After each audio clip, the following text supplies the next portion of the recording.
Okay. I thought my camera wasn't working for a second. I was gonna get pissed. Okay, I'm here.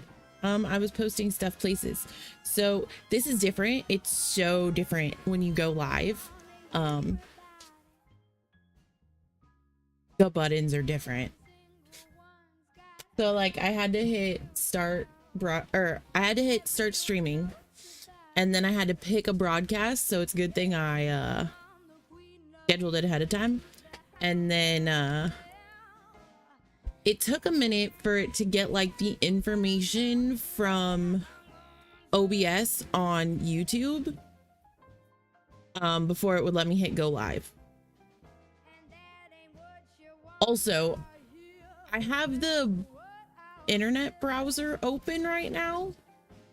I'm gonna close it and we'll see if everything crashes, because I don't want to leave this open while I'm playing a game. No loady circle. Actually, I kind of like it open. Okay, so I'm not gonna lie, it has like analytics, and I want to figure out how to put those over on OBS, because I really like the little analytics thing. That's nifty.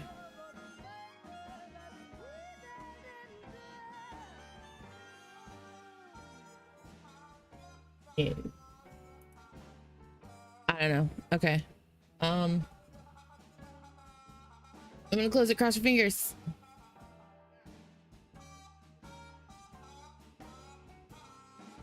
Did it die? Didn't look like it died. It's still up on Purpose's computer. So I did that. Yay. I'm kind of excited about the game that I'm playing.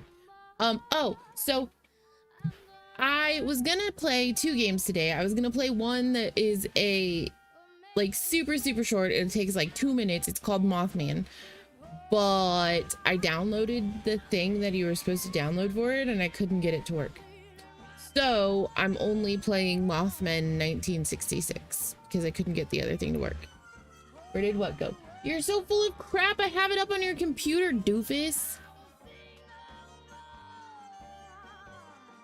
I have it up on your computer because I knew you would try to mess with me. So I pulled it up on your computer.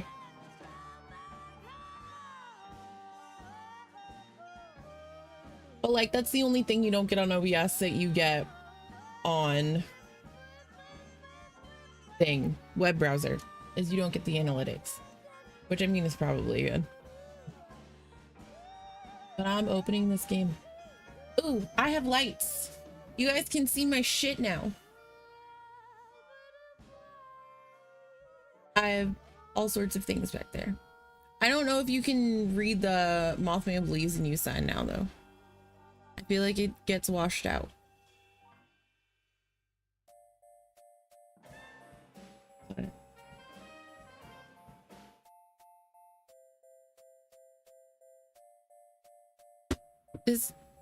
It has exclusive demos. I'm gonna start a new game. Can you guys hear the sound fine? I can't hear the sound.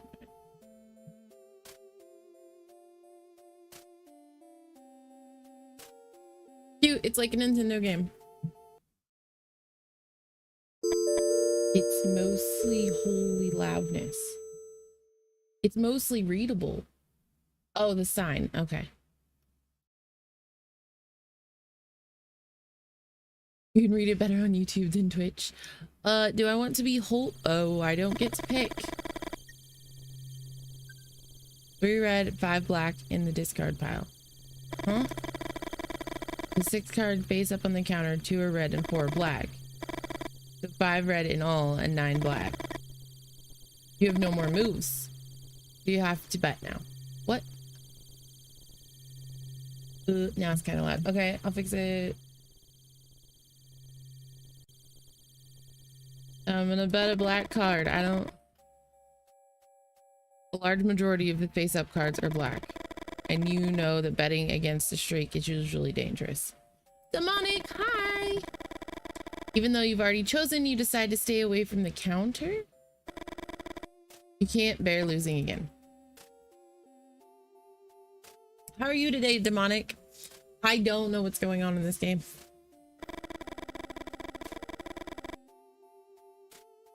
of your grandma Elsie trying to win at solitaire. You take a deep breath and keep sweeping. Oh, that's auto playing. Okay. Play Magic the Gathering. Why? Why should I play Magic the Gathering? How delayed is it? Oh, it's pretty delayed for you guys.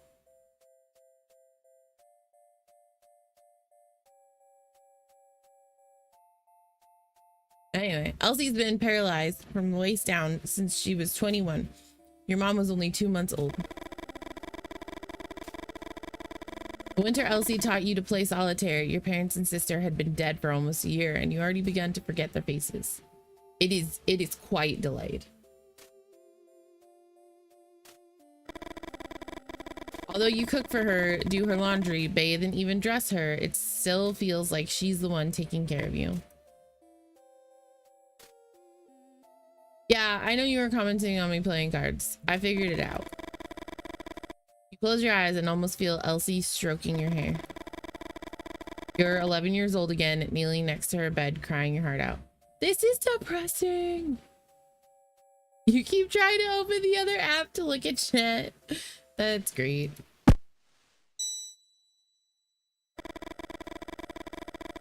Suddenly, the bell rings and you feel an invisible force trying to drag you into the present. Through the window. Keep your eyes closed. We're gonna look through the window. Those heckin' kids. First brat is followed by 2 more. They step on the hose and activate the bell for a second and third time. I am blocking text. I mean, I can move it. It involves moving lots of things. That first. Move that. That, and then I'll make this a little bit smaller. Okay.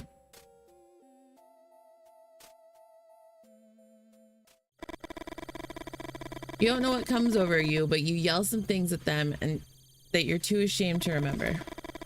You justify yourself thinking they might be the ones who got into your garage that night and stole some parts of the replica machine gun you're building.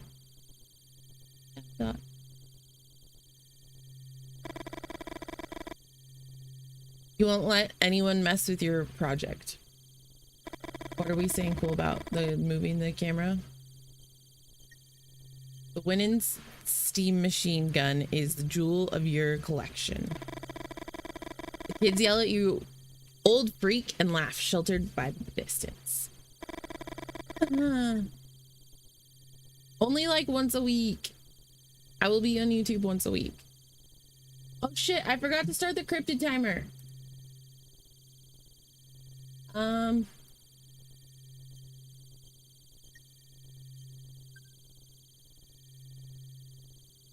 Okay, cryptid timer has been started.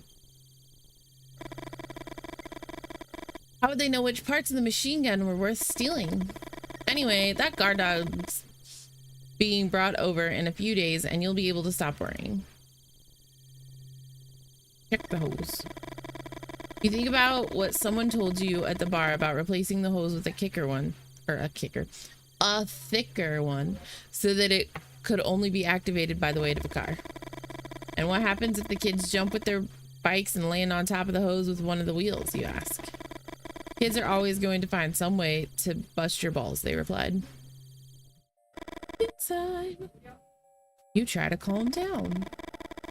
You look at the shelves and think of the solitaire your grandma taught you. Grandma always said that everyone has their place in the world and that people keep dancing around it without ever reaching it. To win this solitaire, you have to stop dancing. You know what the chances of winning are incredibly low, almost 0. You can bring yourself to turn over the next card and decide to start sorting the shelves instead. Doing simple jobs builds your self-confidence and provides you some illusion of control. Go middle shelf. Let's get a can. Oh no.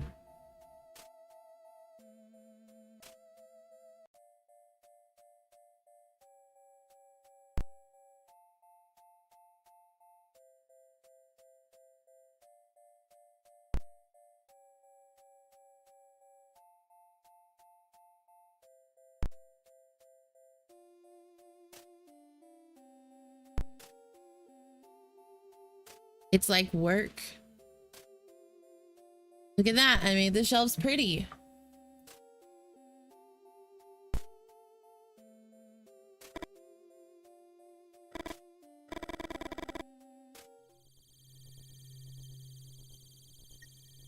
What I do at work, I go around and I pick up all of the things people decide to put in the wrong spot and put them back where they go. You scratch your head. This time, sorting the shelves doesn't help. You feel the same urgency as before and you can't think of anything else. Is the card going to be black? You need it to be black. Suddenly, the air seems heavy and you find it a bit difficult to breathe. No, what are you scared of? 3 men in black are staring at you. It's the men in black.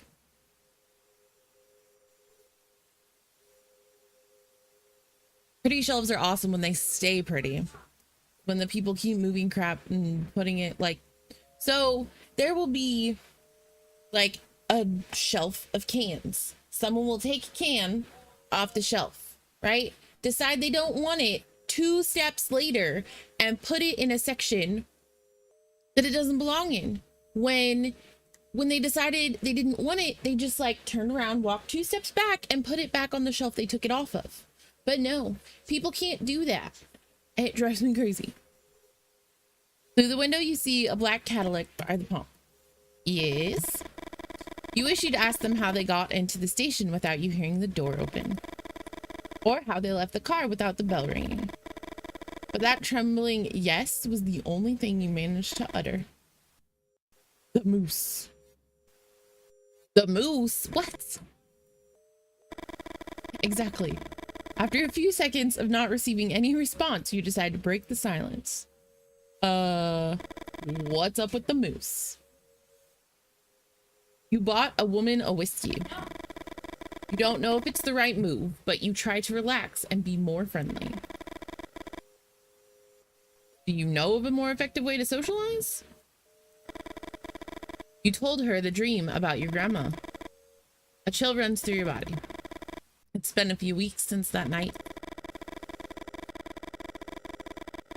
We're gonna use the reverb with the creepy guys.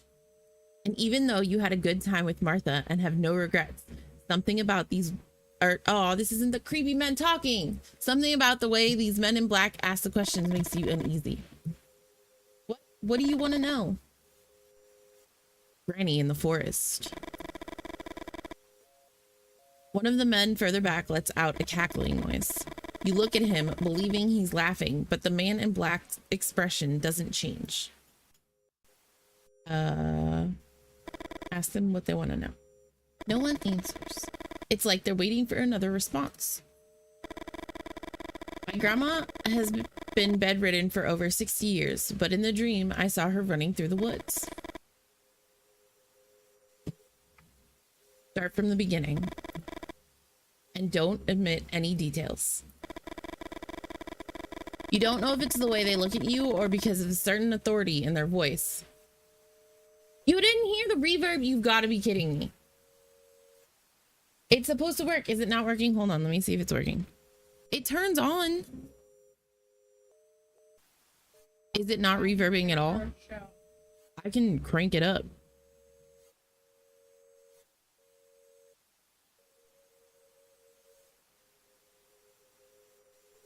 All right, I cranked up the reverb. Is it working now?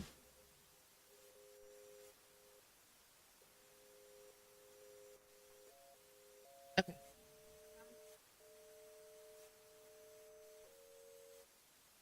Okay, that's fine. Go watch it.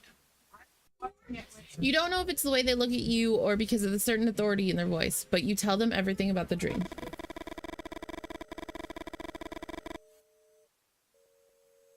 All right, well, I don't know then.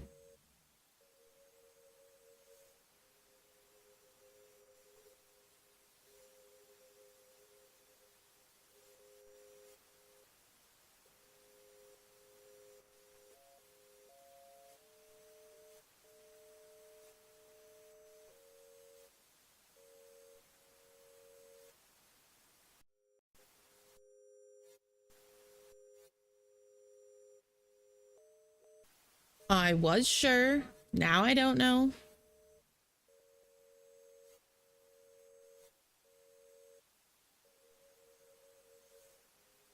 Hold on, I'm looking at it.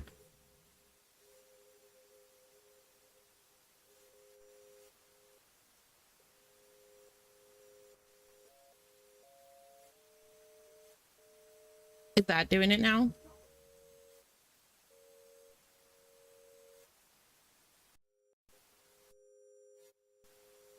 I don't know. I don't know. Is it doing it now? Because that's the only thing that I can figure was wrong with it. And if it's not doing it now, I'll fix it later.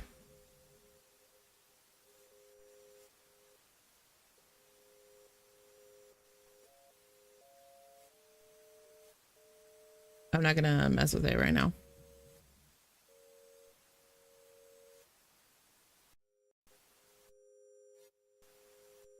Okay, yeah, I don't know then. I don't know what the heck happened. You don't think. Okay, hold on. I'll turn it back on. I'll turn it up more.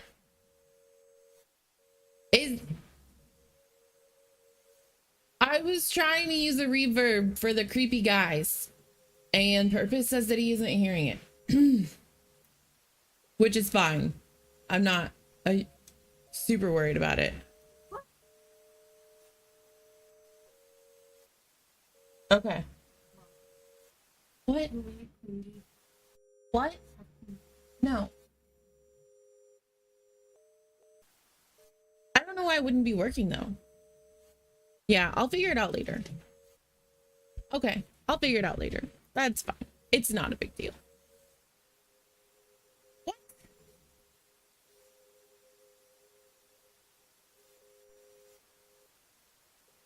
Is it on now? Hold on. This is the reverb. I have it on. I hit the button to turn it on.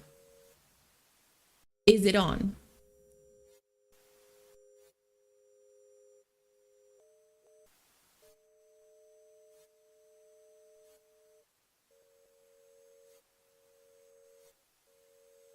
I know there's a delay.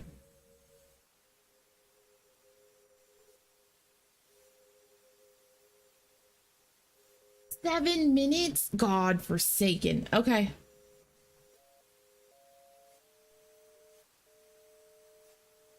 This delay is huge. Not very strong. I didn't want it to be very strong. I just wanted it to be a little bit creepy.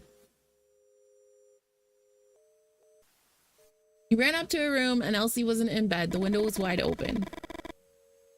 There's reverb. Okay. You ran to it and saw someone walking through the trees. I have to monitor my mic.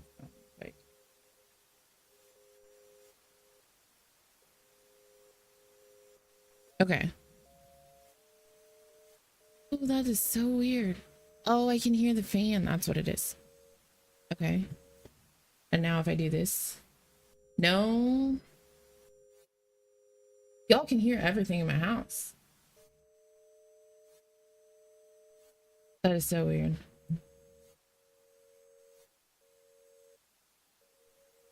I don't know. I don't know how to fix it. Whatever. It is what it is. Oh, it was her, and she was holding a rifle of the kind your ancestors would have carried in the Civil War. You tried to call out to her. Your grandma started running and shot 2 or 3 times into the blackness of the forest. You were about to go down to find her when a winged figure with glowing red eyes appeared in front of the window and screamed. You stumbled backward, and after hitting your head on the bedpost, you lost consciousness.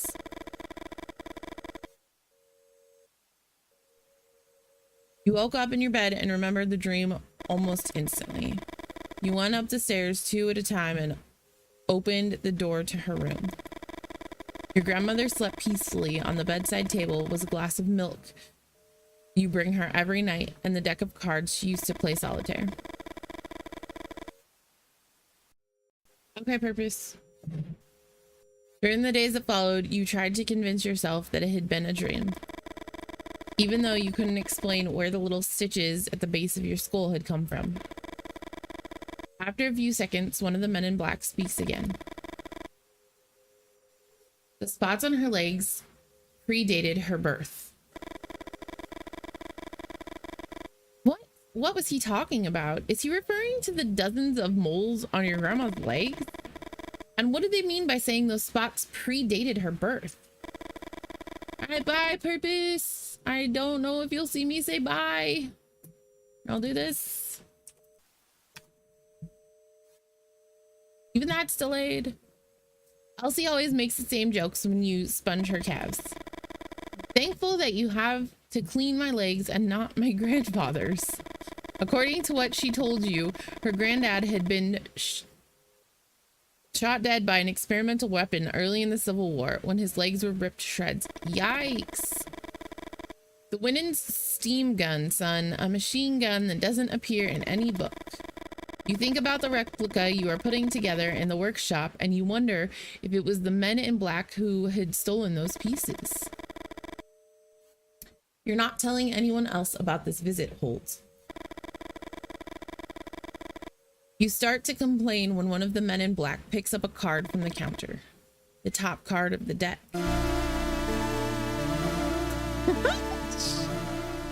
The crunch horrifies you. What?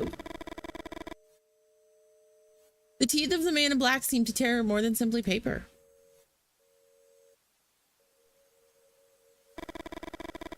Desperate, you throw yourself under the counter to look for the card. Why are we so invested in this card? Your heart is pounding.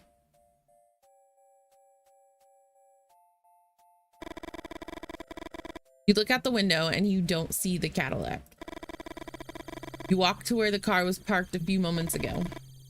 You step on the hose and the bell rings. What the heck? Jack of diamonds. Mother hecker, it's red. You think about the edge one of the men in black tore off. And you remember the noise he made when he chewed it.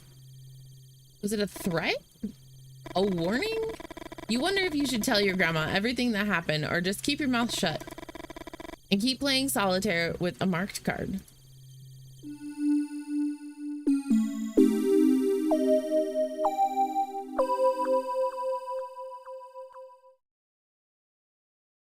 That was weird.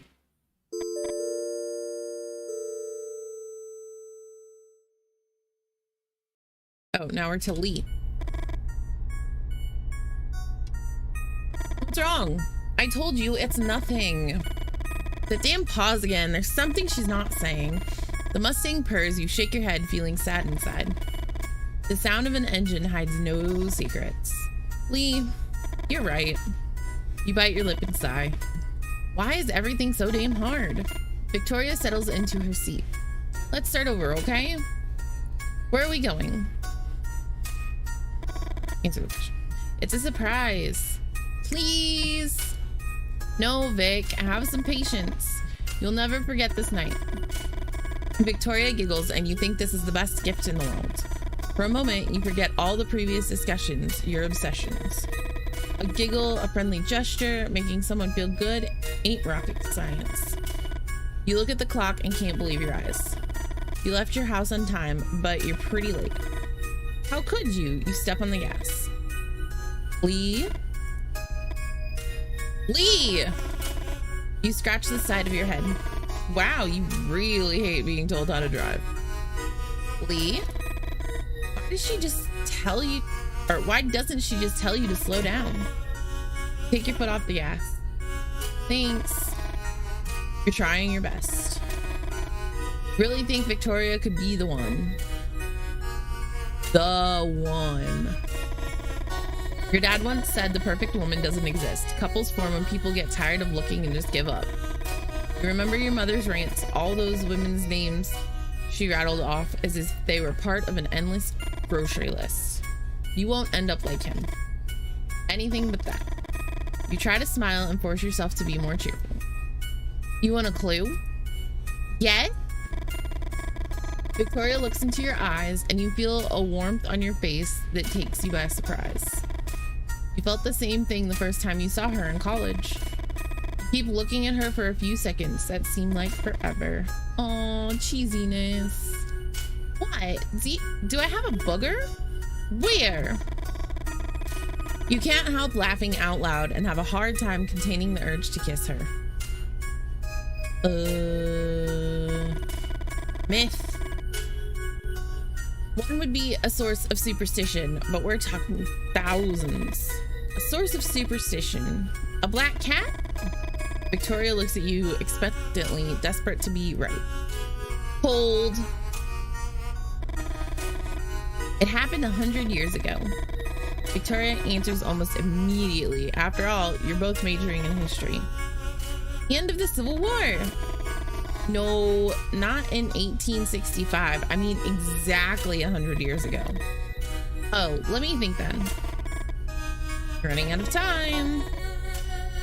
There was a cholera outbreak in 1866, right?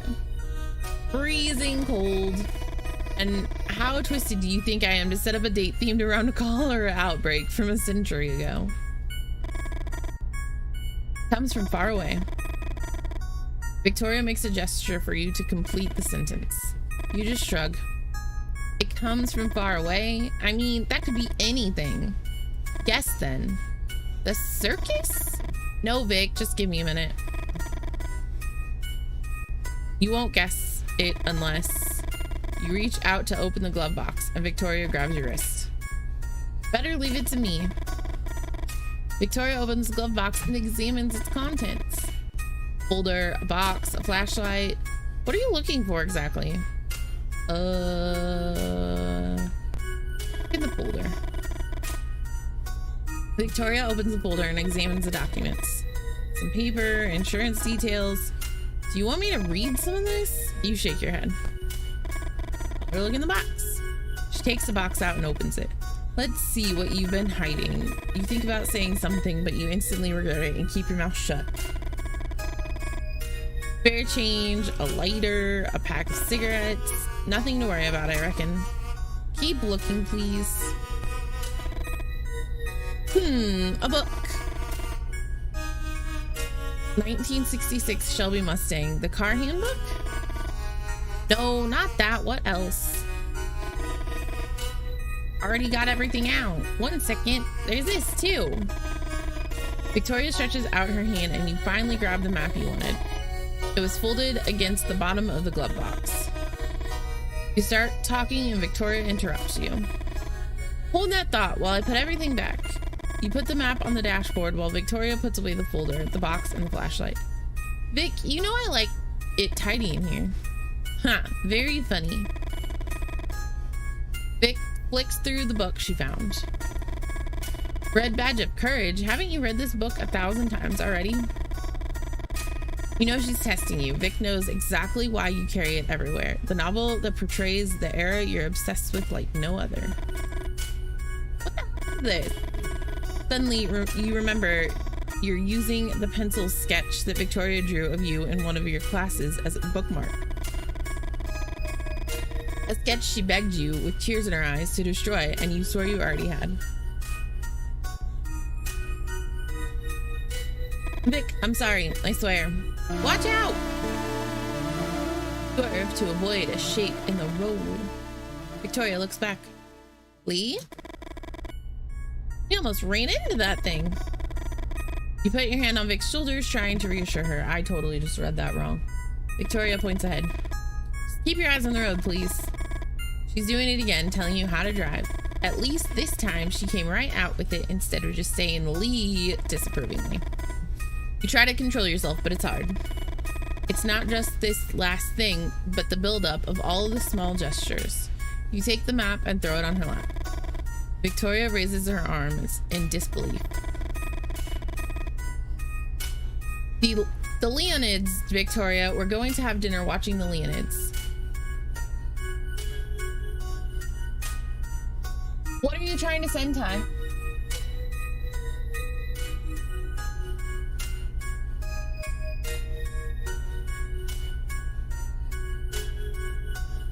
I can help you.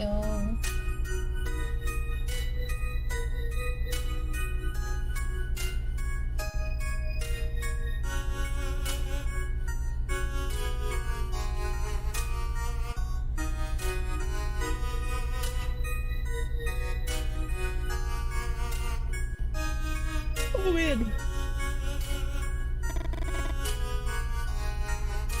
YouTube stuff. What YouTube stuff?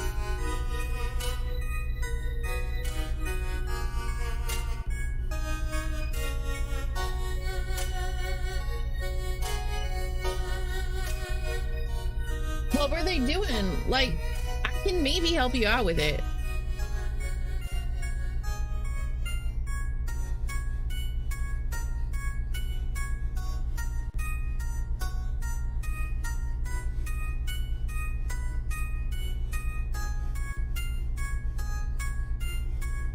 Oh, okay.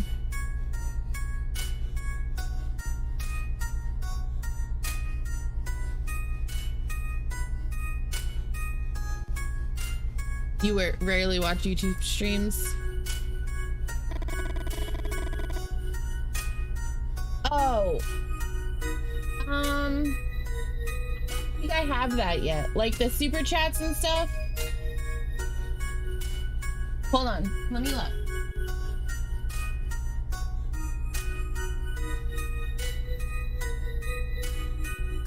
Yeah, I don't have like the super chats and stuff yet. I don't know when you get those or what you have to do to get those, but I know that I don't have that yet. But I wonder.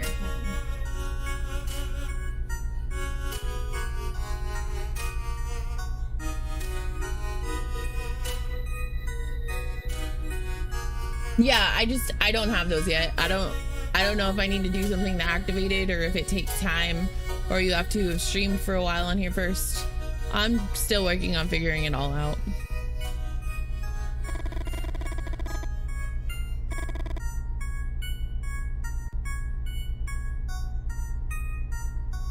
He's taking her to see a meteor shower.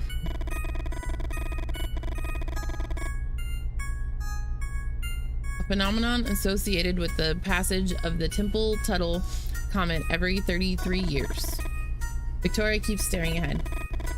In 1866, there was one of the most spectacular meteor showers ever recorded. I saw some lithographs in the library. Victoria doesn't even move. Everything makes a wish on everyone. Not everything, everyone makes a wish on a shooting star. Imagine how many wishes you can make with thousands of shooting stars through the sky. Oh, but I don't know if it did it. We'll see if it does it.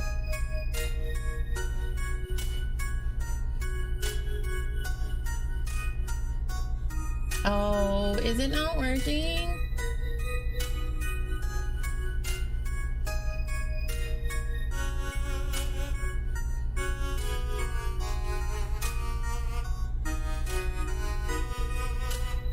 I do have the YouTube email.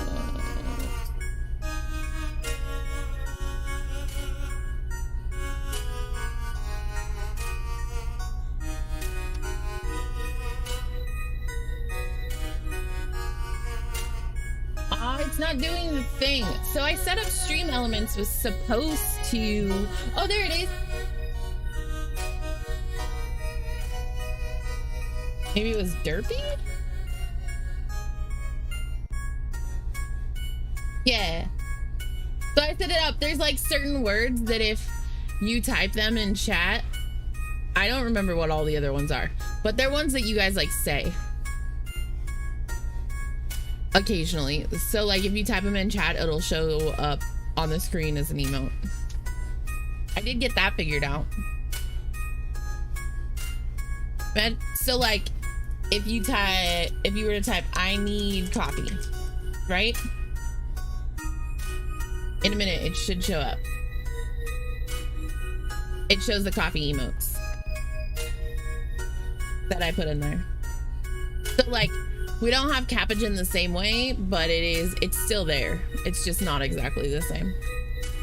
Imagine how many wishes you can make with thousands of shooting stars through the sky. Victoria settles in her seat. You know what, Lee? Shut up. You've never heard that tone from her. Keep quiet until we reach.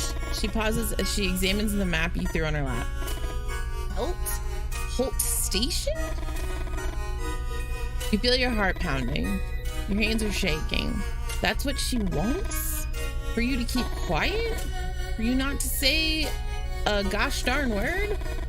Your hands grip the wheel tight. All the preparations you made for tonight.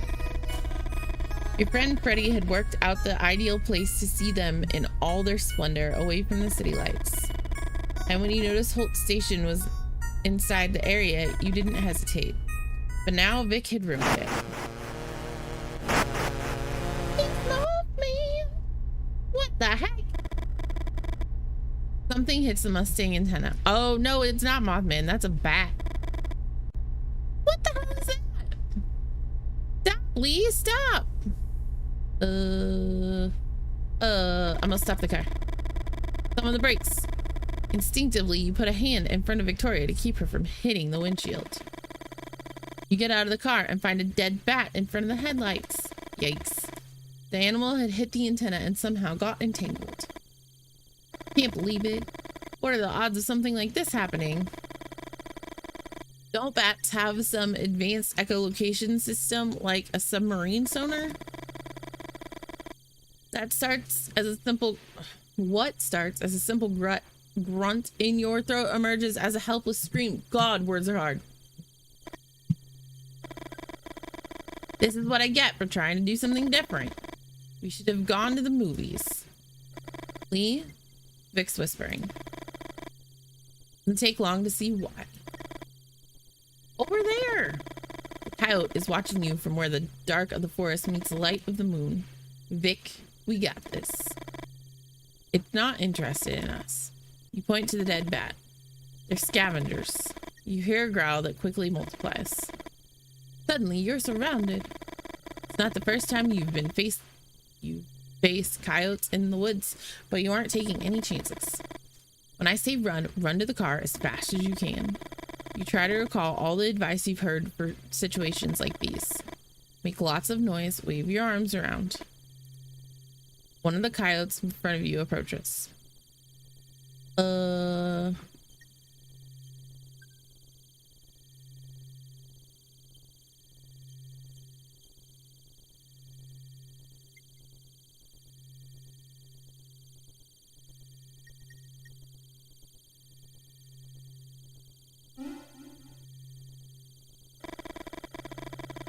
Another coyote advances. You look into its watery, bloodshot eyes.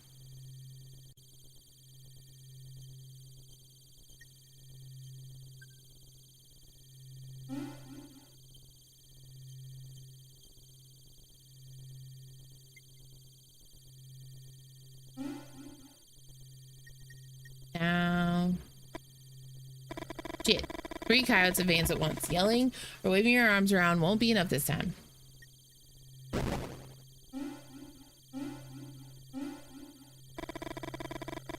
The trick seems to work and all coyotes back down. No coyote advances this time. It's your chance to get on the offensive. Run to the car.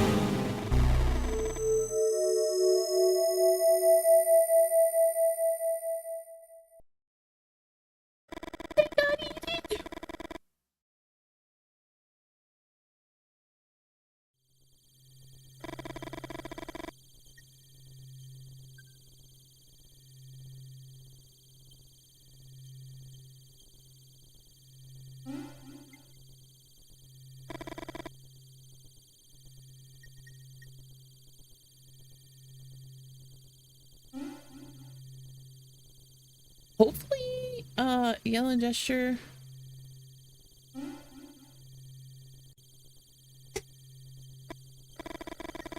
Okay. Hang on the hood.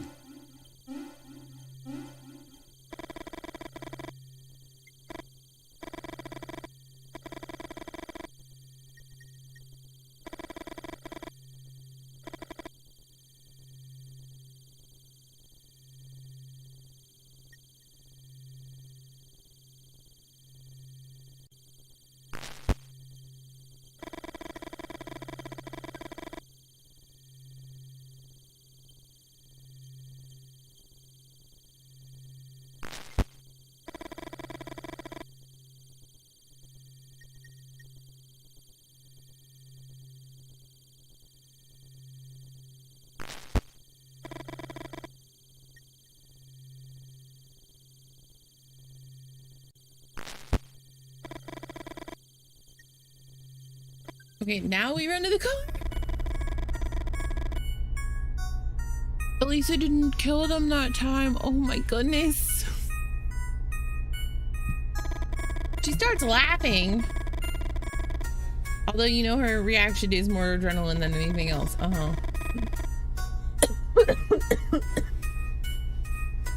You start up the car and the V8 roars into life. You resume the trip. Where is Mothman? That is why I'm playing this game.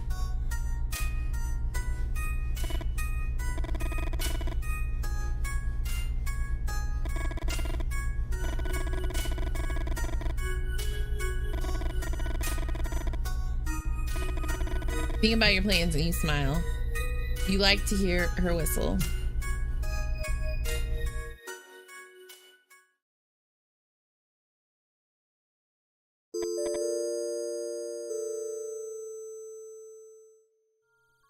Now I'm Victoria.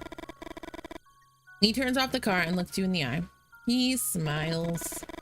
And that smile seriously pisses you off. What?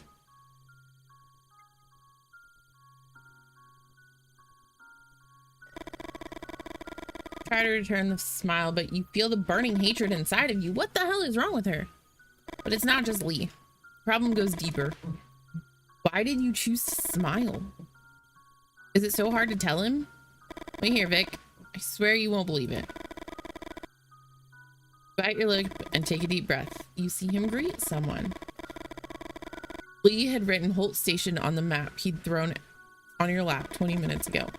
He'd written it by hand, and it might as well have said Hort Station or Halt Station. Hell Station, even. Lee's handwriting has always been intriguing to you. You remember that time you mentioned it to him, and he responded with a disproportionate anger.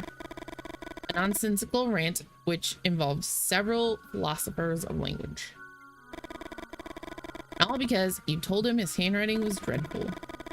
But you now know where those reactions come from. That night you two got drunk by the lake, Lee told you that his father would have wanted to be born ugly. After the initial surprise, you couldn't stifle a belly laugh, and Lee looked down. For a few minutes, he didn't want to tell you anything else. You finally convinced him to continue. I always got what I wanted just by smiling. Ugly people have to develop other muscles. Unfortunately, those other muscles are the ones that last. You couldn't believe those words had come out of the mouth of flesh and blood human being. Maybe some poorly written character from a cheap romantic novel, but Lee's father? Picture Lee that night throwing pebbles from the shore while telling you everything about his father's teachings. All that frustration. Was that the night you got pregnant? You'd both been drinking. Suddenly you find it difficult to breathe. The interior of the car feels like it's getting smaller and smaller. You need some air. Holt, right? Holt seems startled. Hello. This is Victoria, my girlfriend. Be right back, Vic. You see them walk away with the box they took out of the trunk. And from the effort Holt's putting in, it seems heavy. What's inside the box? You're not stupid. You know that Lee has some business on the side beyond his work as an intern at the university. You heard some rumors and you have your suspicions. However, you never did too much digging. You preferred to keep it a mystery, something to make Lee a little more interesting. You light a cigarette. Did she just say she's pregnant? Would Lee be a good father? And the question that you still haven't had the courage to ask. Would you be a good mother? Well, no. I can answer that question for you. You're smoking. Wait, no. This is in 1966. They didn't really know that that was bad for you then. Pretty sure at some point in history, they told women that it helped with morning sickness. Because doctors, they've learned a lot over the years. The click repeats at irregular intervals. Small moths approach the light to get electrocuted. Is that love, Victoria? You laugh and shake your head from the inside, or from side to side. You think of all of the manuscripts you've torn up. You've tried poetry, drawing. History seemed like an obvious choice. You don't need any talent to be a historian.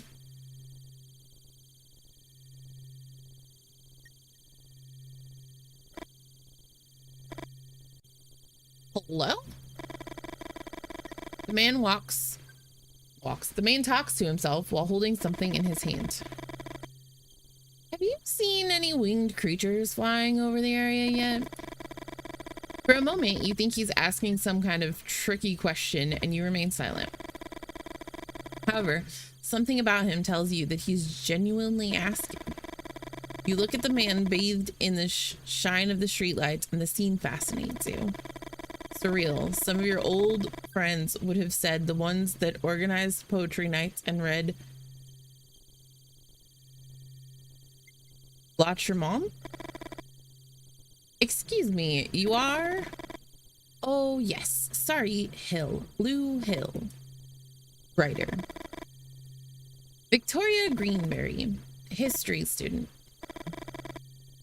Winged creatures, Mr. Hill? Lou, please. Can I call you Victoria? You nod. I'm looking into about a dozen reports, Victoria. Numerous witnesses claim to have seen human-sized winged creatures flying over the area. Angels? Lou smiles, but the smile doesn't last long on his face. Look there at the top of the trees. It won't take long to find one. You aim at the area Lou just told you. Everything's blurry, so you decide to adjust the binoculars.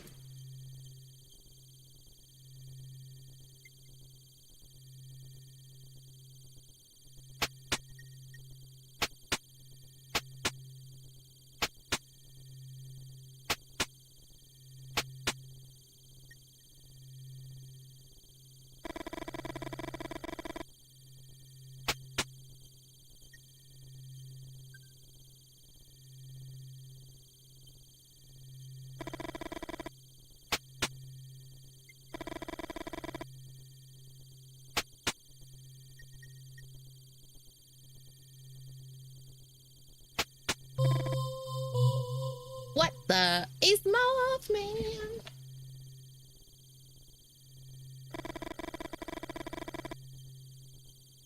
It was just a second, but you think you saw something up there.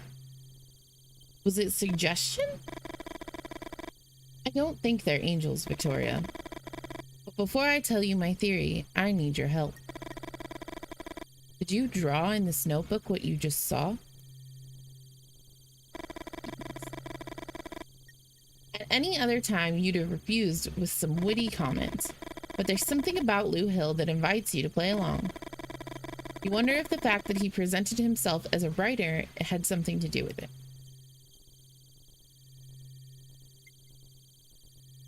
He's a little owlhead.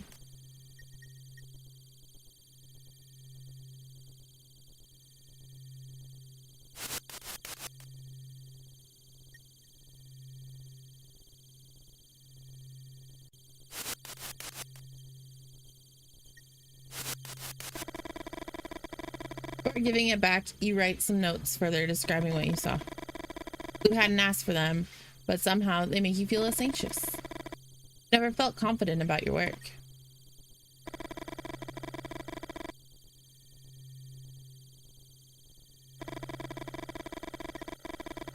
You think about the time you showed the sketches to your art teacher. Oops, I hit the button.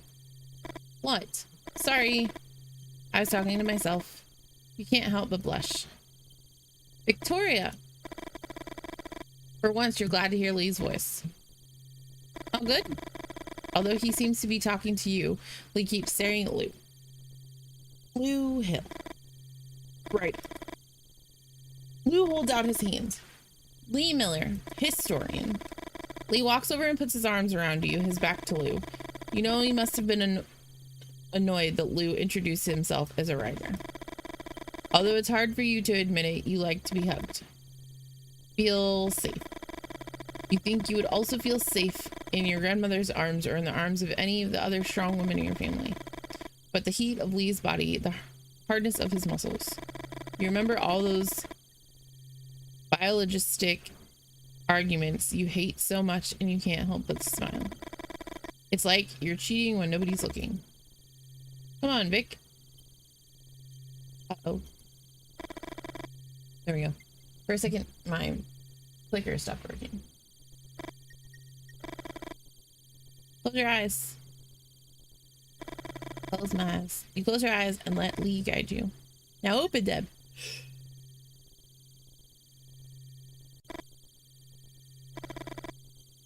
So, what do you think? A romantic dinner for two under the same meteor shower that amazed our ancestors. You instinctively put your hand to your belly, and when you realize it, you quickly put it in your pocket. You look at the dog tied to the post. The dog growls into the darkness. The dog don't like the dark.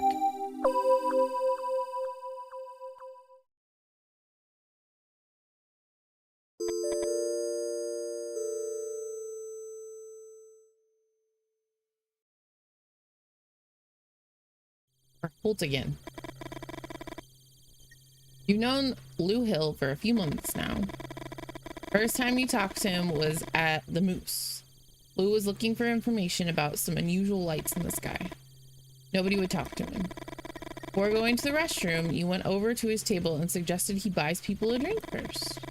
When you got back, Lou was already talking to Rick and Stella, their tongues sufficiently loosened. Lou raised his glass in your direction and smiled. Although it wasn't you who gave him the nickname, you still feel a little guilty. That night, most locals referred to him as Lou Refill Hill. What do you recall about the encounter with these men in black? You smile. What does he mean? It had only been a week. Think about how to answer. You know Lou, he loves asking questions. You're going to tell him one thing and one thing only.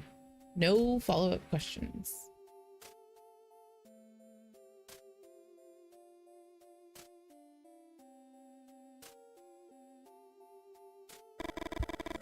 One of the men in black bit a card and told me not to tell anyone about their visit. Lou listens carefully. He seems to hesitate and you seize the opportunity to change the subject. You know otherwise he'd keep asking you about the encounter all night. Red or black? What? The card. Red. Turn over the card. It's red. Good. Solitaire, my grandma taught me. No one could ever win it. Lou suddenly seems interested. And how do you play it? Maybe another time. You aren't good at lying. You're barking from the back of the station. What?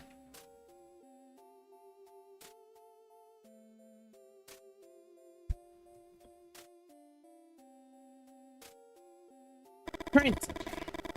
When they brought him in, they told me his name was Chase. It's Trent for me. You know Trent, right? From the Moose? Tall, prominent belly and a scar parallel to the growth of his beard. You laugh heartily. Lou might be a bit of a pain in the ass, but no one can deny that he was good with descriptions. Think about the book he's given you. He signed it and everything. Where did you leave it? I call him Trent because he barks like Trent to open Mike Tuesdays. Come on, let's go to the garage. What?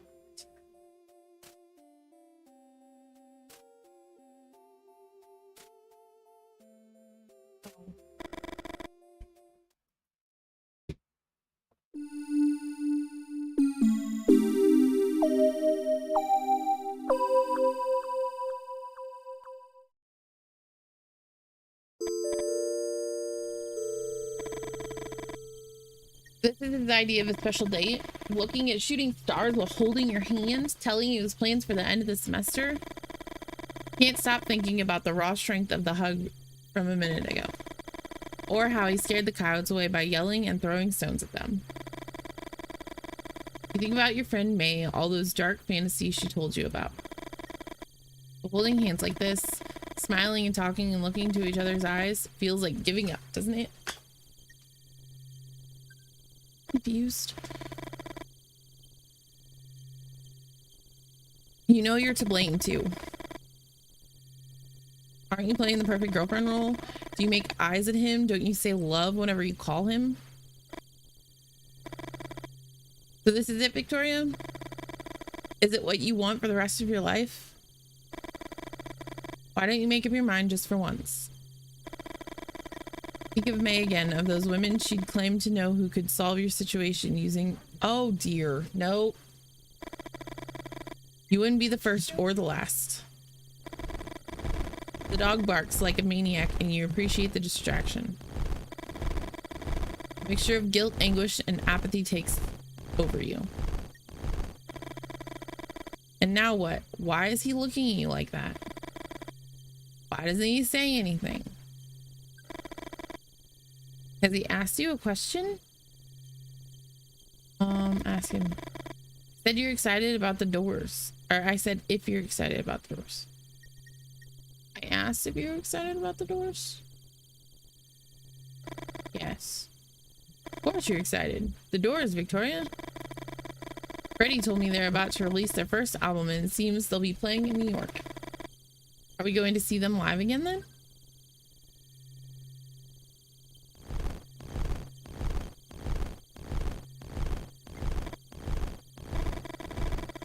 Even though you try, you gradually stop listening to him. Hesitancy returns and all those questions. What? For what? Here. The dog won't stop barking.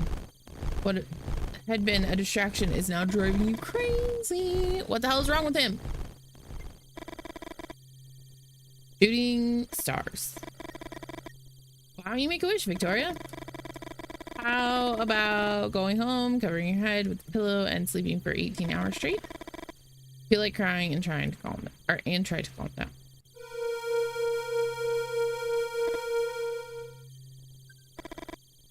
Those eyes.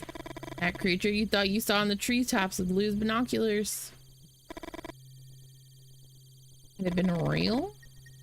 Not just your imagination? Vic. You know what? Tired of it already. Exhausted. I've been trying for more than 10 minutes. Can you tell me what's wrong with you? You stay silent. You need to think. Lee's right. It's not fair to either of you. So much noise, it's impossible for you to concentrate. You know they're all excuses though. Winged monsters don't exist. It's just your brain desperately trying not to focus on what's important. Sudden scream chills your blood. Silence takes over everything.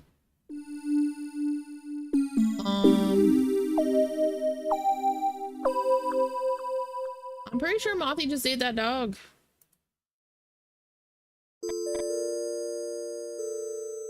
Pretty sure that's what just happened.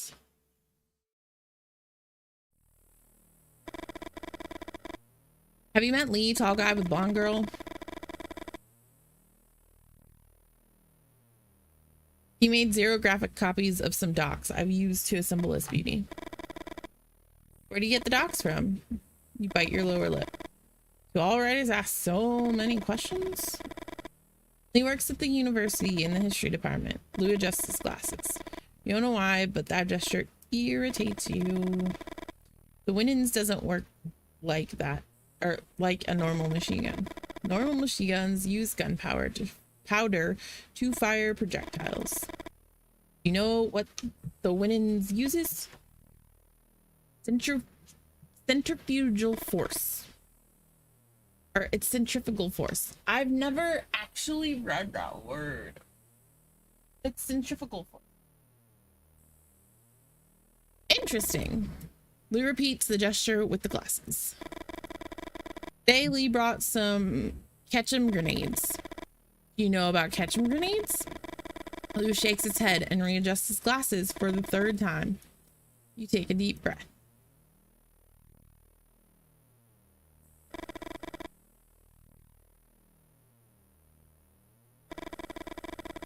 Ketchums are similar to footballs in shape, and they have to land on their nose to explode.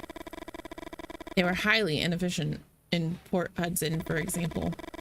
The Confederates used sheets to catch them without exploding, and then threw them back at Union soldiers. Lou is about to say something when you hear a scream that makes your blood run cold. You grab the shotgun without thinking twice. It's coming from the back. Come on. You don't have a good feeling about it. Something's not right.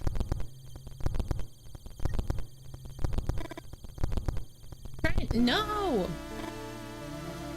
Oh, yeah, Mothy took the puppy. Although it feels like a dream, somehow you know. Creature is real. Your dog's suffering is real. And there'll be no waking up from this.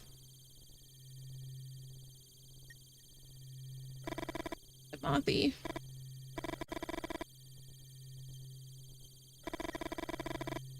Hear the muffled moans of your dog, and the fury blinds you. You drop the shotgun and grab onto the chain. Son of a bitch is gonna strangle Trent.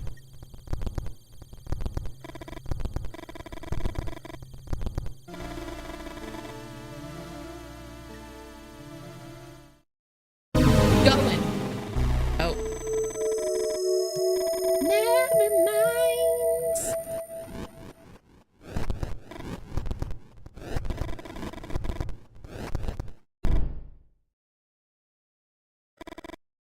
Don't move. Listen to Vic, Colt. There's the nurse. The bones seem to be broken. My dog. Victoria and Lee help you to your feet. Lou doesn't take his eyes off the winged creature for a single second. He let go. He just let go. What? 1 second. I know where your dog is, Holt. Wait a minute. Bought something in the car. Let's go. Gift from Freddy. Cool, right? Try to get up, but you feel dizzy and stumble. Victoria gives Lee a disapproving look and helps you keep your balance. Follow me. Thanks. You would have liked to smile at her. After all, Victoria just wants to help. I can do it by myself. You get your rifle and walk with the rest into the blackness of the forest. We should go in that direction. No, I think we should go that way. Lee, now what? Place where Trent fell. I calculated by projecting the point where the creature dropped it on this map. Calculated? You calculated, you say? Weren't you a writer?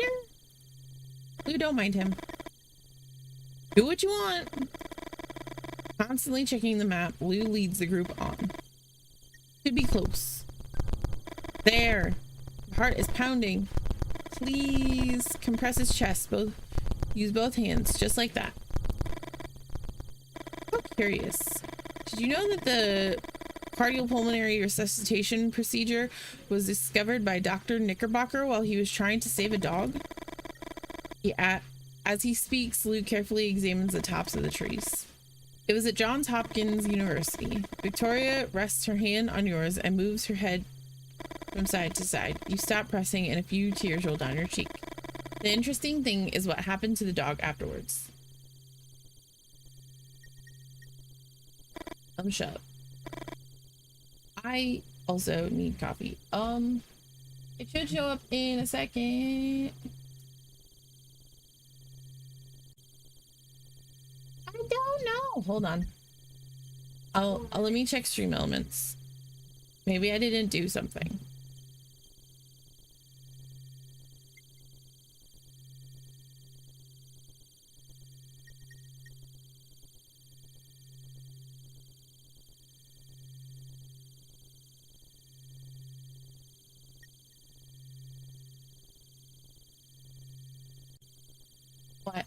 What are we allowing? Yeah, it's a delay.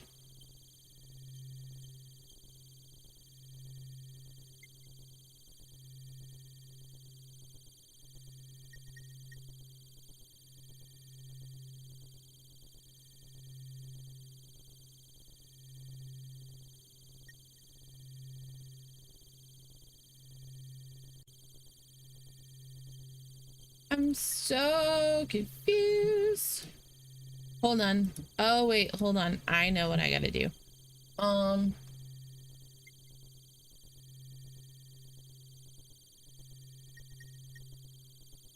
Yeah. It's because of...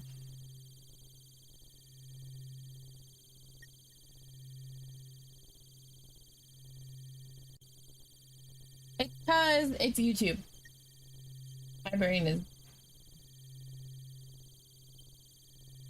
I need to look at the next time I stream on here, I need to look at the latency settings, because there is a latency setting that makes it less delayed, and I thought that I picked it, but I didn't pick the right one. Oh, damn it. Peanut butter jelly. Peanut butter jelly. Well, it's either peanut butter and jelly or leftover lasagna.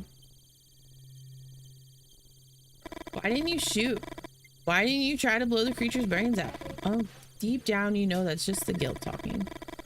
And that maybe there was nothing you could have done differently to save him. Lee? Have you seen Lee? You stand up and look around. Lee's gone.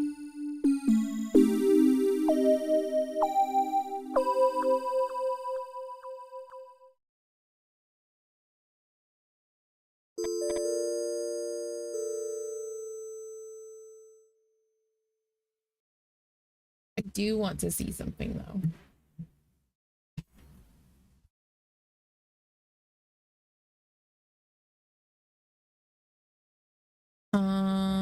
Is it in YouTube Studio?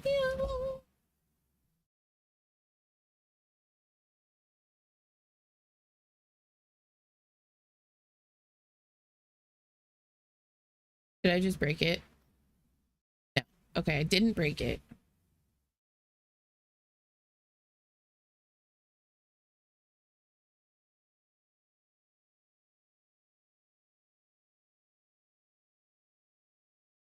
Okay, so if I did want to change games partway through the stream, I can. It just takes a minute.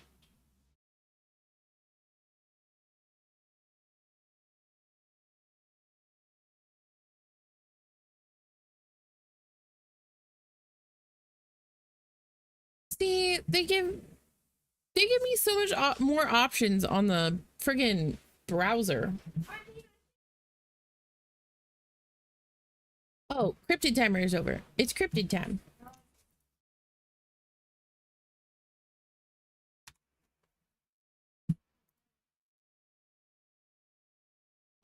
We'll turn on some music for cryptid time. What the fluff just happened?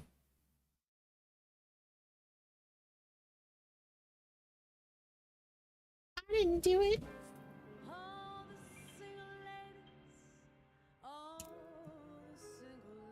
Okay. So we got number 2. So we're gonna go by type. Or no, by location. We're going by location. And 1 is North America.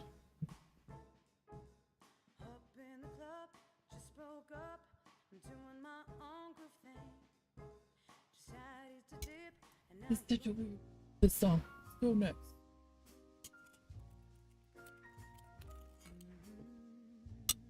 And 8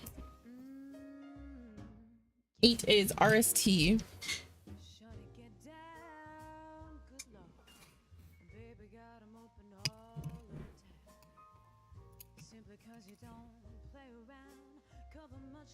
RST. And we're gonna do Tennessee Red Cheetah.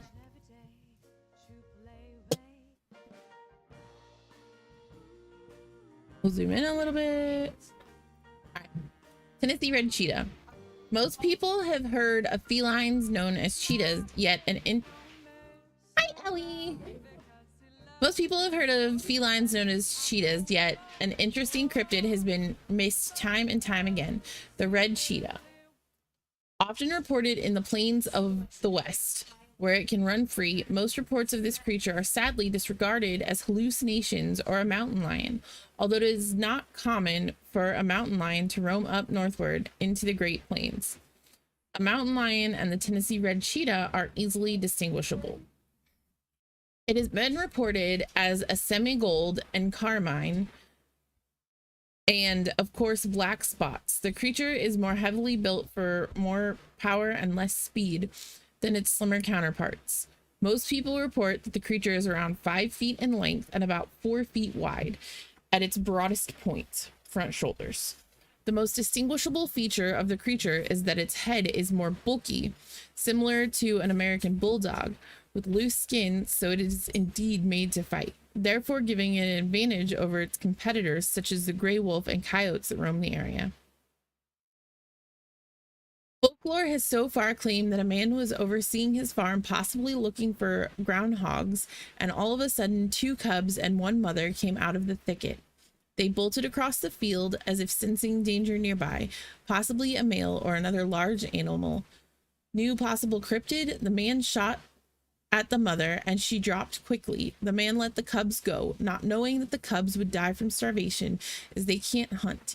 He skinned the animal and fed the bones and meat to his hogs and showed the fleece to his neighbors. He then put it on display, only to find a few days later that it had disappeared. The world went on a short spree of finding the fleece, which lasted 2 days, short of a month. Even though it is indeed impossible that the bones could have been in the hog's belly undigested, more than likely it has been passed through the system and turned into fertilizer. No one has since seen the fleece. Every year, few reports come in, and all appear to be as if the creature is getting slightly bulkier. A few scientists believe that it is an extinct species, a subdivision of the saber-toothed tiger, but all evidence is unclear. Okay, so this is the Tennessee red cheetah. I don't want another picture of it.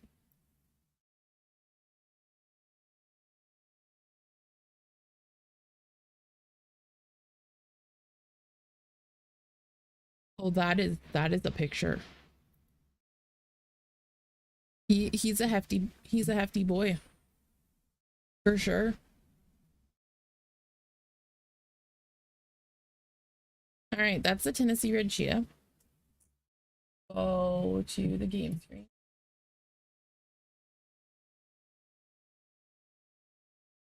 That every time I switch to this.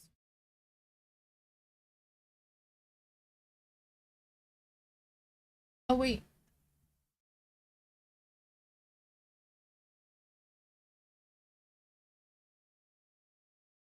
Hold on, I'm testing something on purpose.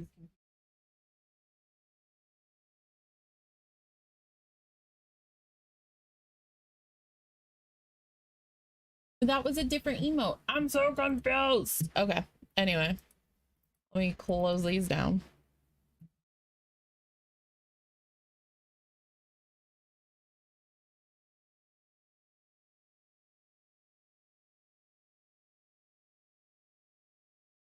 I don't know how YouTube works.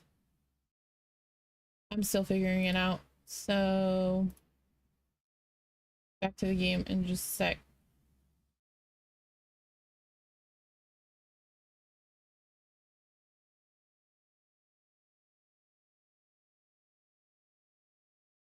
Is there like a way people can react that I am not finding?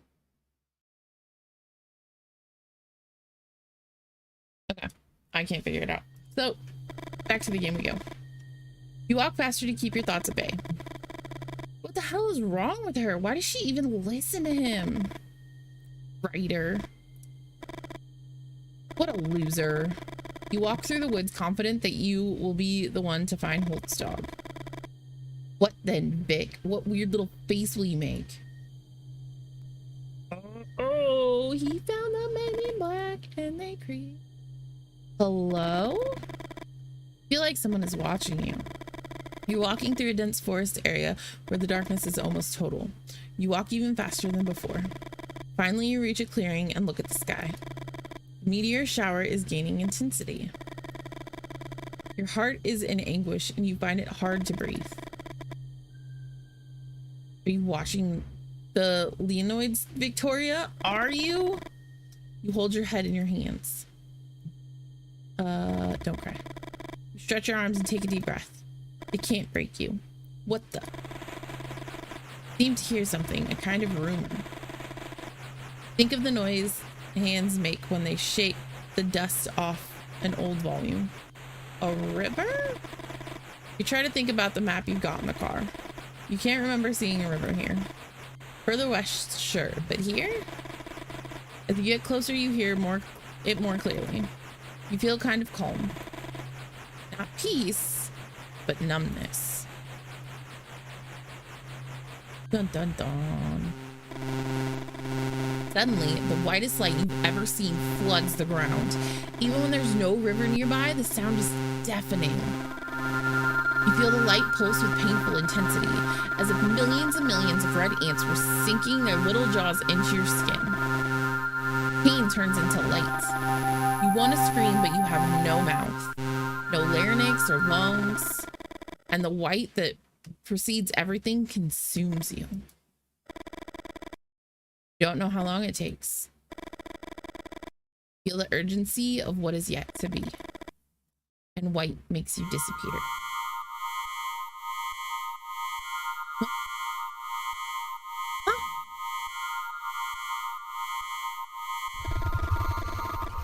Feel the white light leaving your body, and you hear your own voice screaming at the top of your lungs.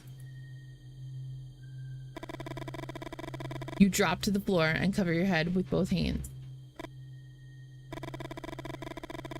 You're filled with a sense of completeness that you cannot explain. We all need a little darkness.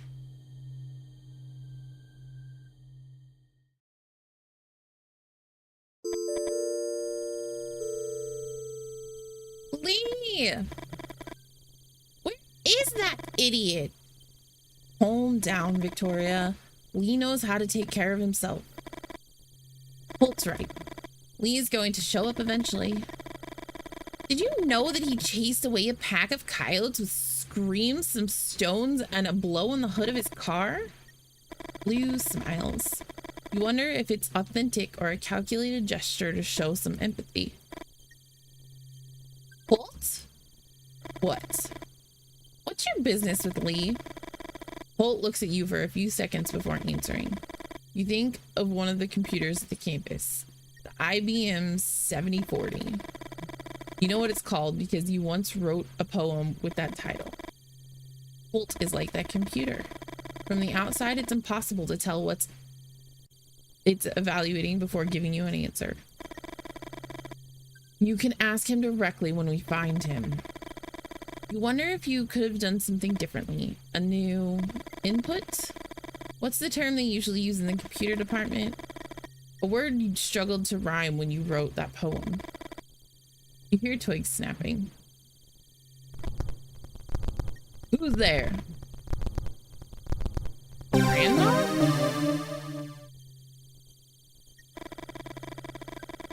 Sight of Holt's grandmother holding an old rifle mesmerizes you.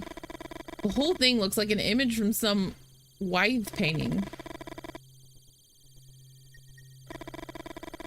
An image that not only defies gender stereotypes, but also demolishes social constructs like that of grandma in classic stories. Homie looks like Baba Yaga.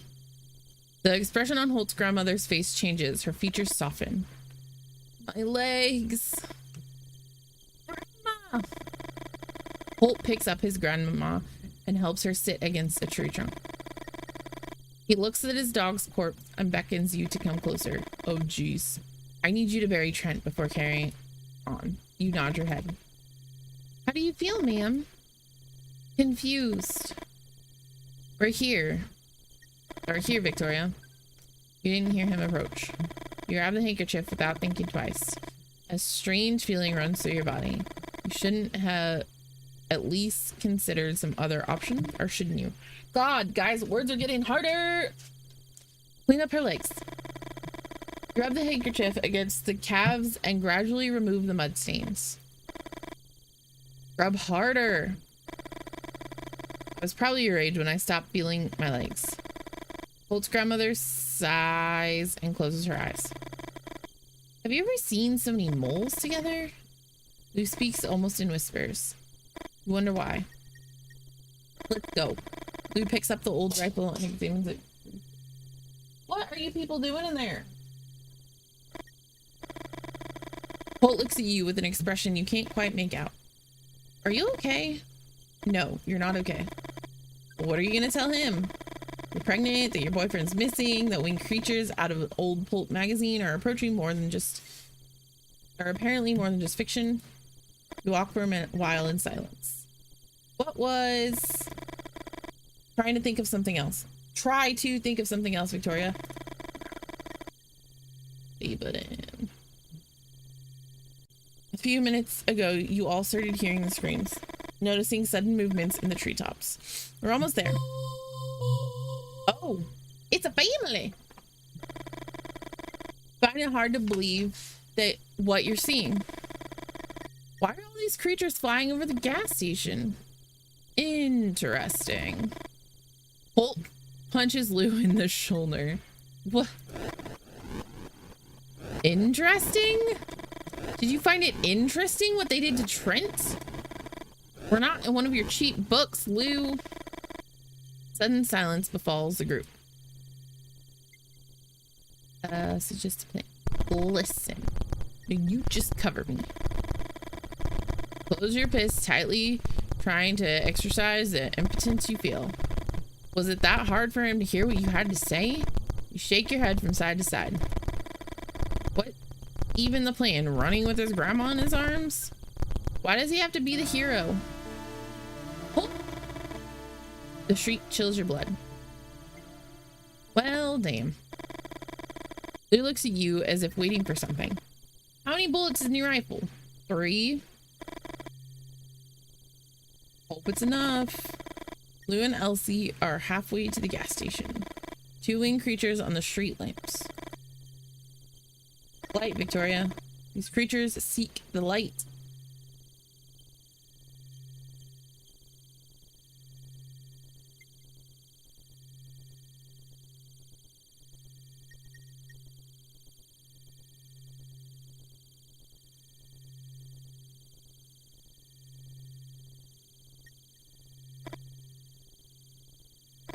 Detail 1. Ah, shit. Too far away. You've told 2 bullets left.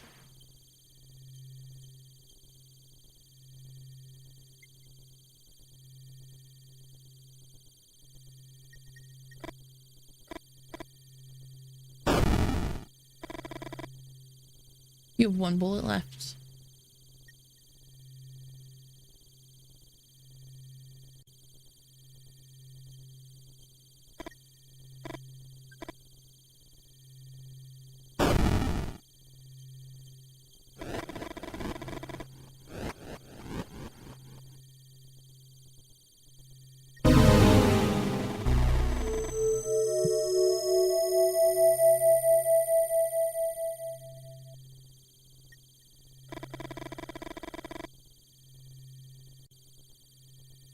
Okay, so running inside.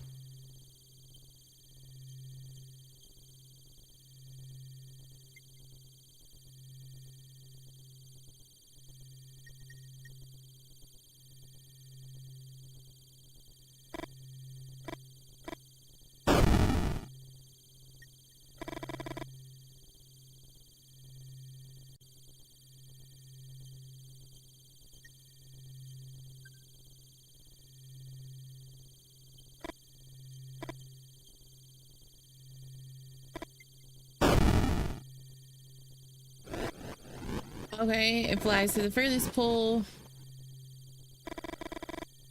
Why do you run out? Freaking dum-dum.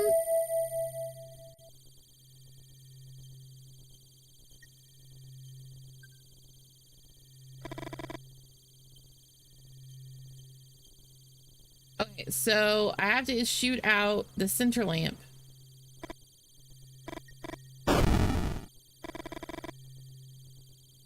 And then I have to shoot out furthest.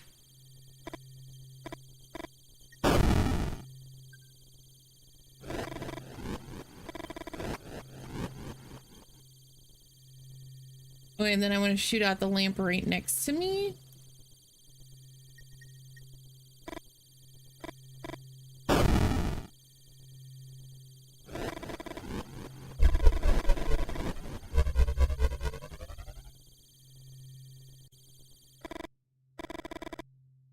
Okay.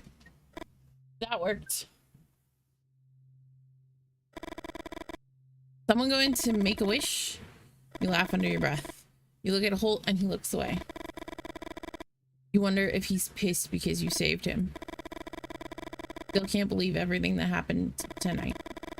You know that as soon as you stop to think, you touch your belly and fight back tears. Lou looks at his watch. The Leonids are reaching their point of highest intensity. Thank you.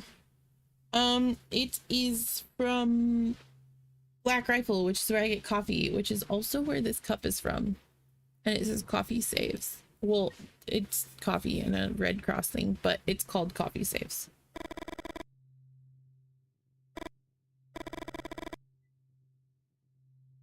Holt saw a Mothman in his dream. Lou is about to add something, but suddenly falls silent. You approach the window and rest your head on the glass. You can't stop looking at their dance. It's Boogie and Mothman. Before meeting Lou, you had some experiences in college. Experiences by which you sought to open the doors of your perception. Thanks, Ellie. Lee doesn't know, and you don't know how he would react if he found out. But the strange dance of these creatures in the sky beats anything you experience while tripping. I'm gonna turn this music down. Oh, loud. Oh god, it keeps going. They called him the Jivaro of the Hills. What he did lacked a ritual component. It had nothing to do with the taxidermy business, even less with mummification. His shrunken animal heads were art sold as collector's pieces.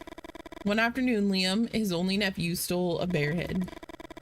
The head had been emptied of viscera and was floating in a solution his uncle used in the early stages of the miniaturization process. Liam lifted the head out of the bucket, wiped it dry, and put it on like a helmet. Stripped naked, left the house, and ran into the village. Liam entered the church in the middle of mass, screaming at the top of his lungs, waving his arms up and down as if he were clawing. One of the congregation members pulled out a gun and shot him. You remember the sheer terror you felt when you saw the bear man running towards the altar. This is worse. What did they just turn into? My Mothmen turned into all sorts of creatures. Worse than what? Oh, tell them about Liam. Somehow you feel safe telling stories from the past. As for what's on the other side of the window, this fear can't be any more present. I got some clippings from the case. Liam's story was an unfortunate event. It explains what happened to him, but it also provided an all too easy explanation for other sightings in the area. The dog man? The owl woman? Many people told me stories about similar creatures in the moose. Lou adjusted his glasses. Lou Refill Hill. You think I don't know what they called me in town? It may be true that some people make up stuff to get a beer, but imaginations have limits. And in the long run, we tend to rely on real experiences when telling a story. Mothman. They're somehow related to the Leonids and the gathering of all of these creatures. Maybe he's right, and all the creatures outside started to appear after the aerial dance of these Mothmen? Why Mothman? Mothman? Why the name? Moths are attracted to light. You look at the sky, illuminated by dozens and dozens of shooting stars, and you nod. You like the name. Not because of Lou's explanation, but because you know it's easy to squash your moth. Is isn't the first time that Mothmen have appeared during the Leonids. Among some other references, they're mentioned in the oral histories of the Ojibwe?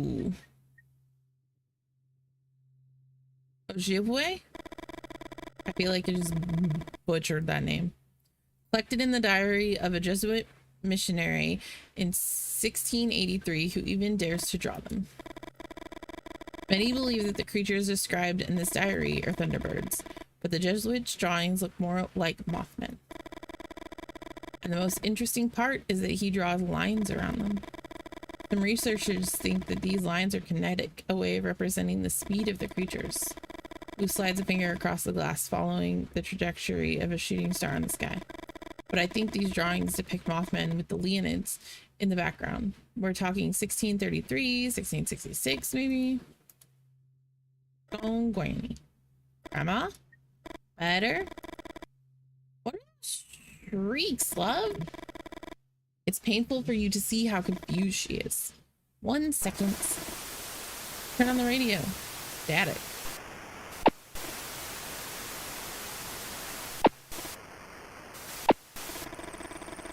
No matter which way you turn the dial, all you hear is static. Please, thank you. You never sung at the Moose. Not even on those nights when everyone egged you on and the booze in your system had drowned your inhibitions. Almost without realizing it, you start singing the lullaby Elsie used to sing to make you sleep. Although more than 40 years have passed, the words come to your mind one after another. You close your eyes and caress her hair, singing all the time.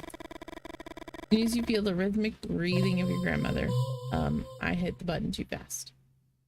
Oh no! What was that?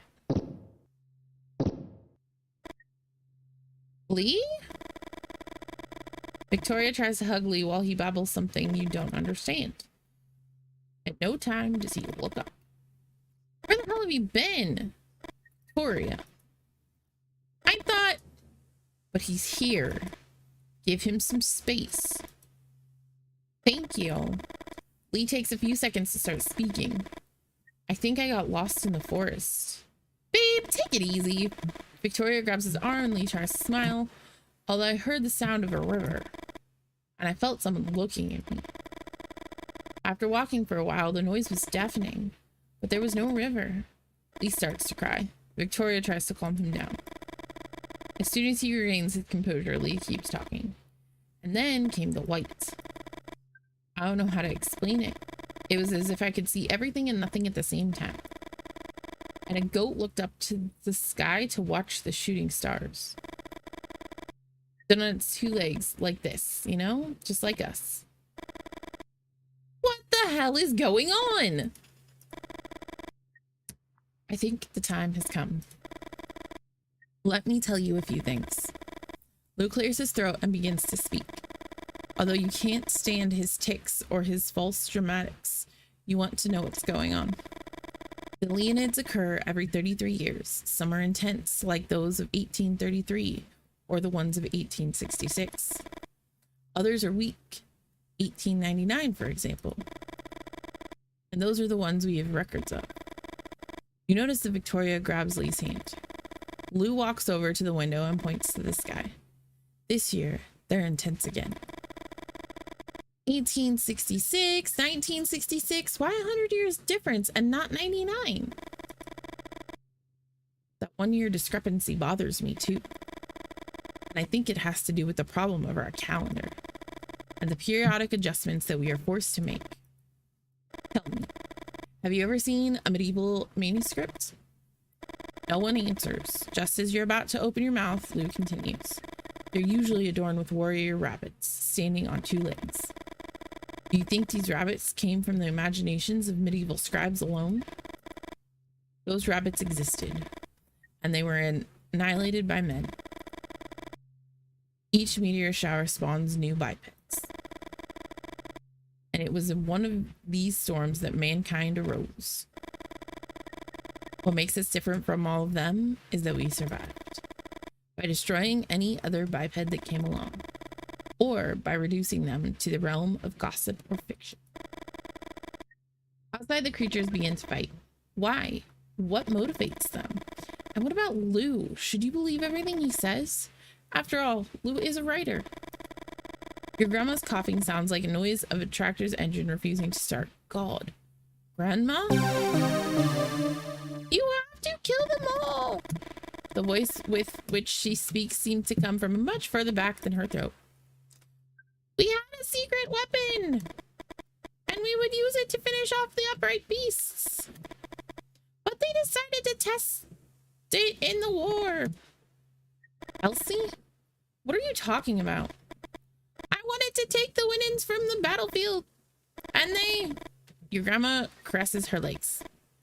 I just want to finish the mission. Victoria and Lee look at each other. Lou walks up to you and tells you almost in a whisper. I bet the mole on your grandma's legs correspond exactly to her grandpa's wounds. Do you ever tell Lou about your grandma's legs? You're confused, and Lou seems to notice. Not just free beers at the Moose Hold. People tell me things. Lou speaks softly, but his words resonate loudly in your head. Moles on your grandmother's legs? Her grandfather's legs riddled by bullets in the Civil War? Could it be that Elsie's grandfather was talking to you through your grandmother's body? The Winans? The Winans! A project that has obsessed you for a long time, and now you think you know why. You decide not to think too much about Elsie, her grandfather, the moles, the men in black. You're terrified that behind all of your decisions, something more than your own free will was at work. Come on. The Winans! Estes gun. Quick! Let's get her out! No! It's still not working! What do you mean it's not working? It has some kind of safety mechanism, and I still haven't been able to assemble it successfully. Here, see? The L's! You look at Lou with curiosity. On the blueprints here, those L's are the rubric of a secret society founded in the middle of the last century. Goodness gracious. Not so secret if you know about it, is it? Lou doesn't answer you. Why the L? Some say it's because of the way the knight moves on a chessboard. Others say it's because of Lewis Carroll, the author of Alice in Wonderland. Exactly. Thanks for the lesson, Professor. Victoria frowns. You wonder if you went too far with the sarcasm. There's a horde of monsters outside, and if we don't hurry, we're going to end up entering the station, or they're gonna end up. Lou raises his hand and moves aside. You take a deep breath. Shouldn't be that hard to find the right configuration. You see him in there?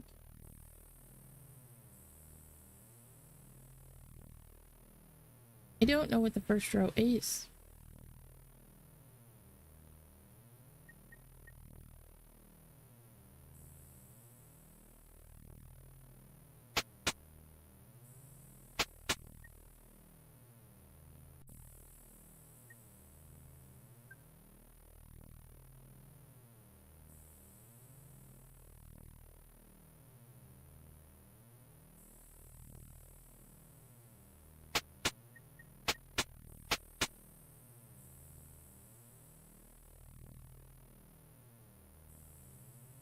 Back. Second row. First.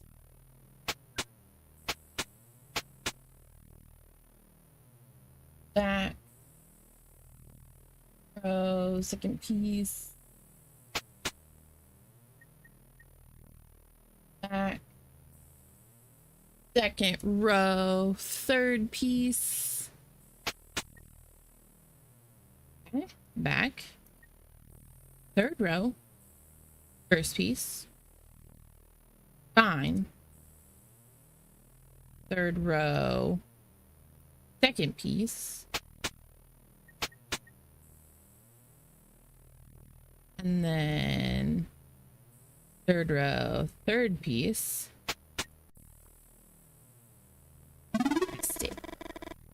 I made the L's.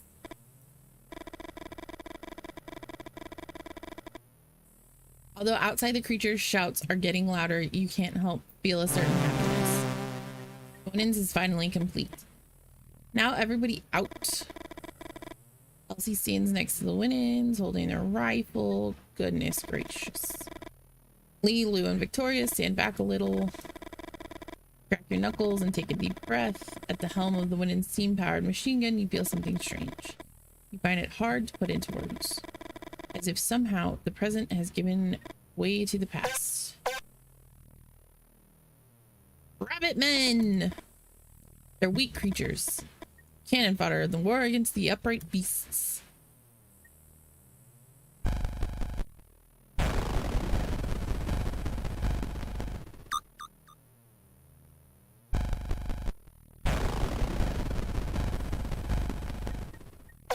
This is interesting.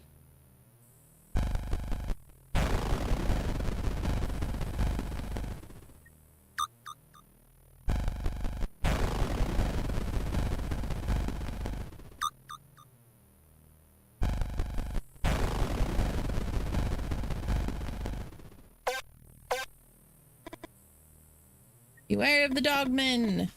There, behind the rabbit men. Dogs are more resistant than the rabbit men, and if you hurt them without killing them, they get mad.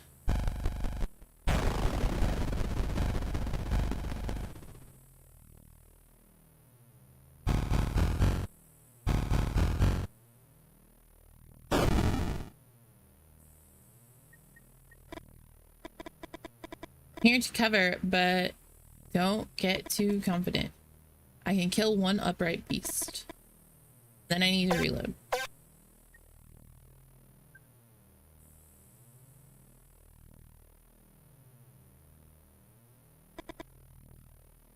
Where are you going? We're gonna aim to the right.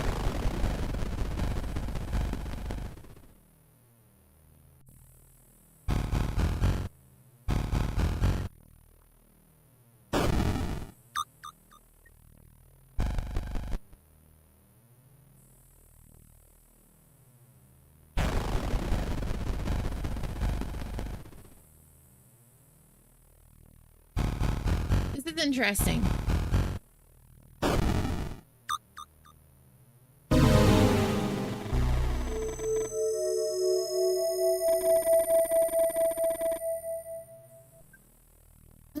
What?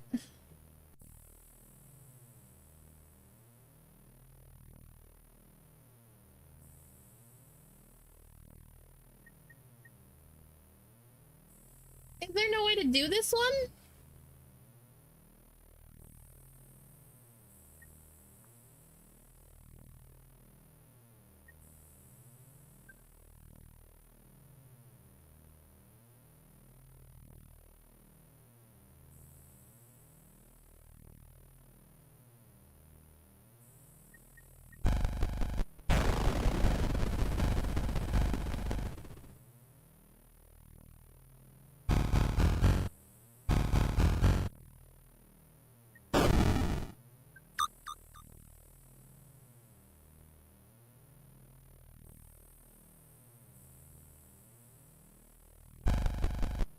Oh wait, because then I think she can shoot this one.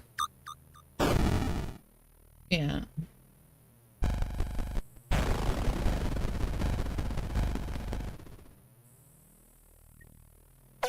That makes sense. The two men and the woman. Gone. Deserters.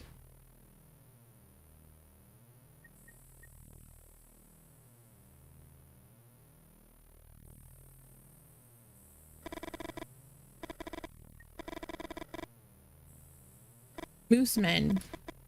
Manage to wound them without killing them. They go crazy and run like a stampede. You can take advantage of them to generate a chain effect.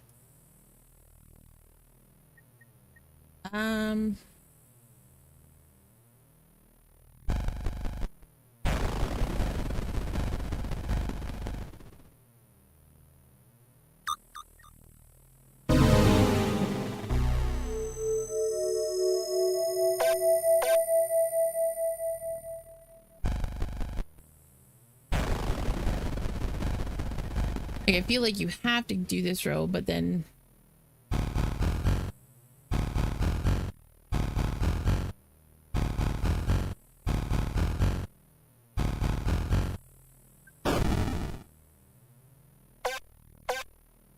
this little side game be done?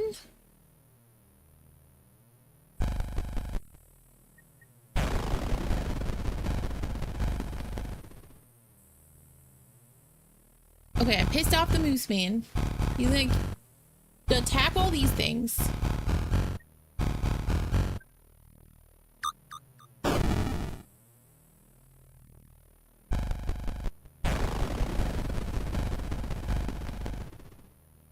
So weird. Mothman! Oh, they call them owlmen.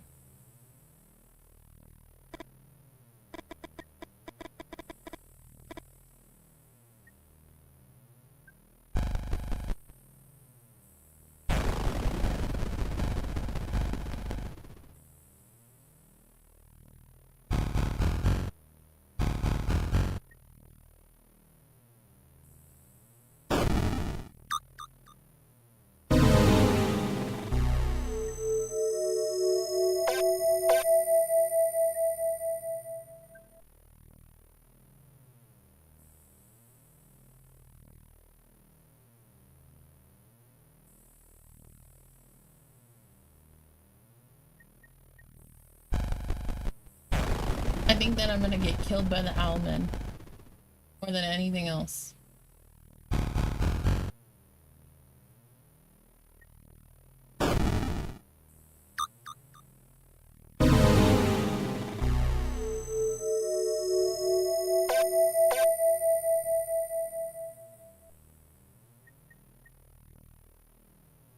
The center one is first.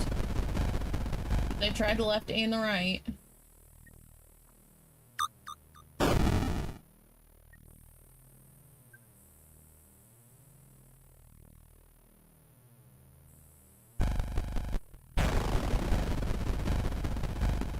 This and the moose man takes out the owl man, and then Elsie takes out that one.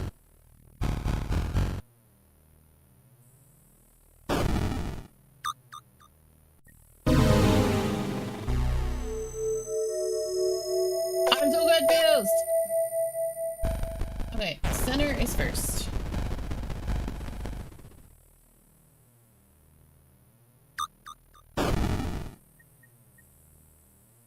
And then I guess right.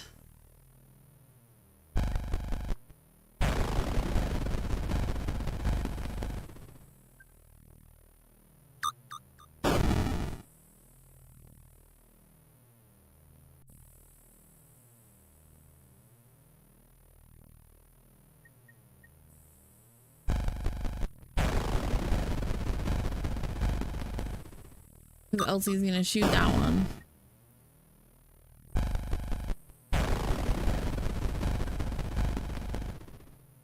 That one was confusing.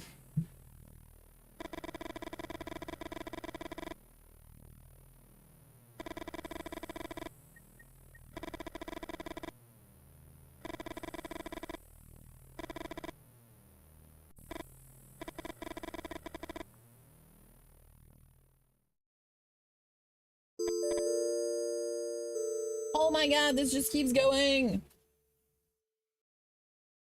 I don't know how to stop it.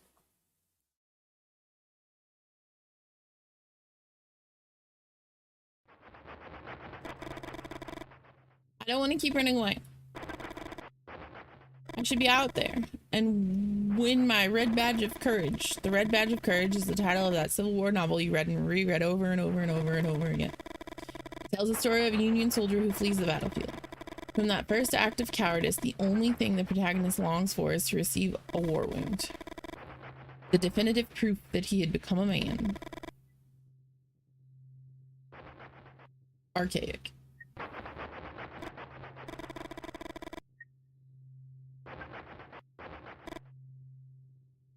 Stab you. Oh, I'm pregnant. Your head spins. Find it difficult to organize your thoughts. Oh, hey there, Purpose. You're going to be a father. You think your own father and all your suffering. You don't know if... I'm a coward, Vic. You know that Stephen Crane wrote Red Badge of Courage without ever having set foot on a real battlefield? First time you saw Lou, you wanted to twist his arm and bring him to his knees. Now you smile and put an arm on his shoulder. Thanks, Lou. Come out and fight. Crazy old grandma lady. On my cup.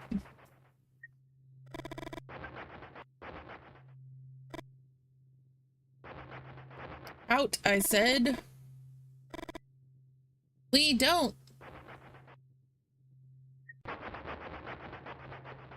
It's longer than I expected it to be.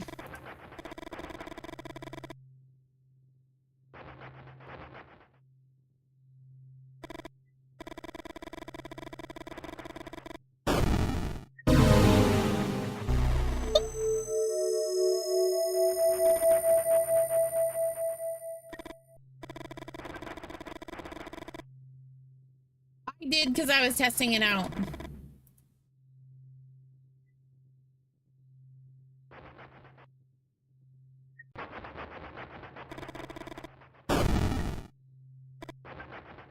Uh-oh.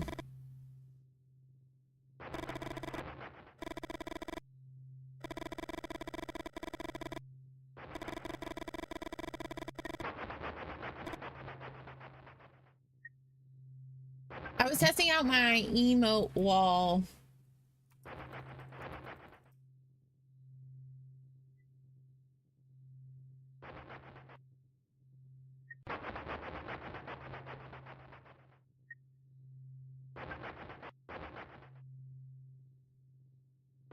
You were watching for a bit earlier?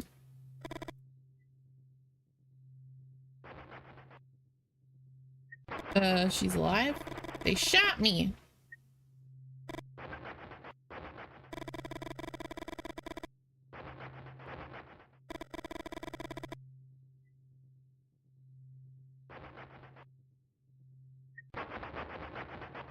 You missed everything?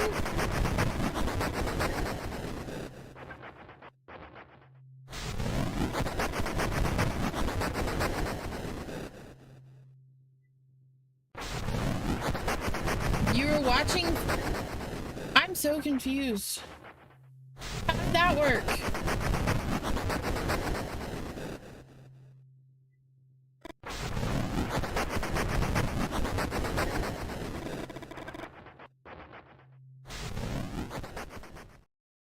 The old man has lost his mind.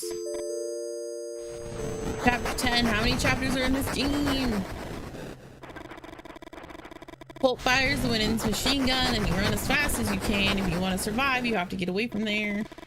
The only word you can think of to describe what you see is pandemonium. Not only in the traditional sense of place of noise and confusion, but in the original sense of the word, the place where all demons congregate. Oh, okay. He tries to make himself heard over the gunfire and the shrieks of the creatures. To your left, Vic.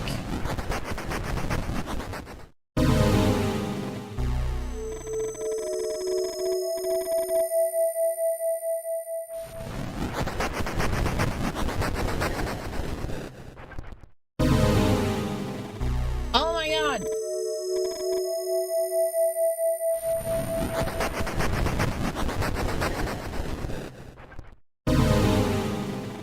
Okay, right and get down are not the answers.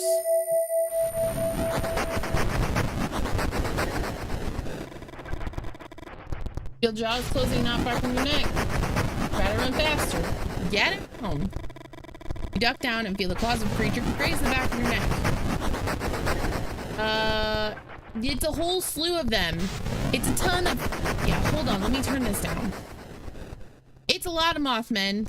A lot of Mothmen and a lot of other creatures. There are rabbit men and goat men and owl men and moose men. And there was something else. Frogmen, I think. Keep running. The pig man tries to grab your arm, but you manage to get away. You're almost there. Get in the car and slam the door. You hear the knocking and you jump in your seat. Let's go, let's go. Lee speeds up. The pandemonium is soon behind you.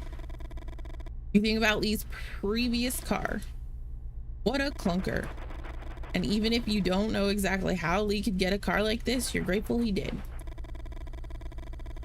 The Leonids, upright beasts, intrafamilial possession, experimental weapons, the Order of the Elves, men in black and Mothmen. A pigman doesn't sound like an authentic cryptid. Hold on. We'll look it up in a minute. There they are, the topics of my next book. I'm gonna look it up. Let's see.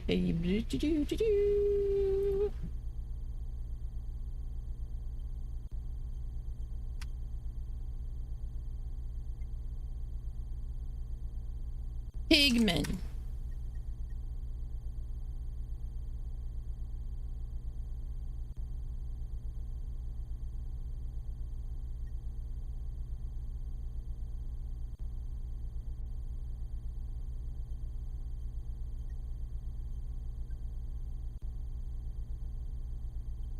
The Loveland frogmen are a thing.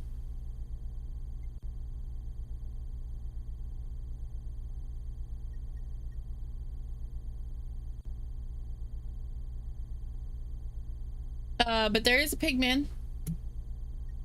Pigman of Northfield. And then frogmen?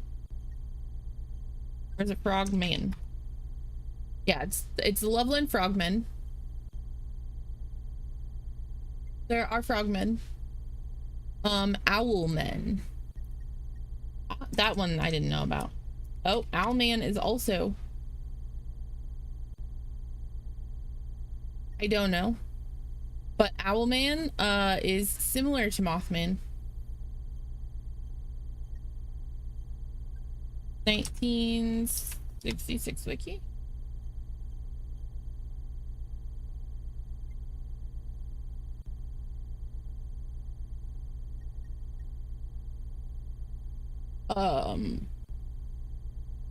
Okay, that didn't help.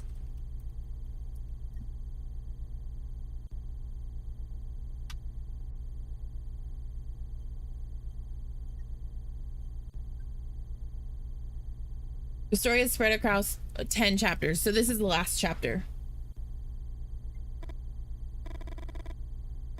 You touch your belly. With all that you suffered tonight, Lou's comment seems a bit inappropriate. You travel in silence for a few minutes. Are you all right, Lee? You look a little pale. Lee takes a few seconds to answer. I don't know. Lee scratches his head. I can see things before they happen, Vic. Lou leans forward. It's not that I see the future. I don't know how to explain it. It's like I can see several presents just before they happen. Come on, babe. Victoria. What you're saying, Lee. Have you felt it since the episode you told us in the white light? Lee's hands are tightly clasped on the steering wheel. It's not like I can control it. The first time I felt it was the struggle with Elsie. And the second, when we were running to the car. Lee looks you in the eyes and suddenly you can feel all of his pain. In some of the presents, the creatures, Vic. Lee's voice breaks. The creatures. And he begins to cry. You feel him gradually calming down on the contact. He rests his head on your hand and you stroke his cheek. After a few minutes, you remove your hand and settle back in your seat. You look for Lou in the rearview mirror and see him jotting something in his notebook. Lou seems to always be writing in one way or another. You envy his tenacity. And you wonder if maybe that's what it takes to be a writer. What is that? Lee steps on the brakes and opens the door on his side. Wait here. What happened? Can you see anything from here? You shake your head. Here he comes. A goat baby? It's hurt, Vic.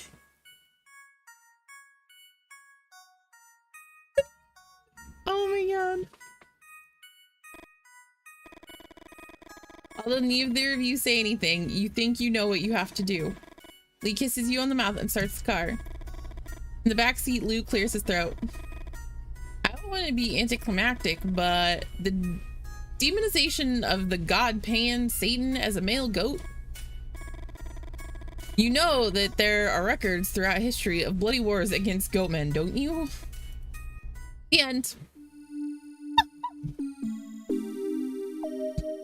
Oh man. And we'll see if there's anything.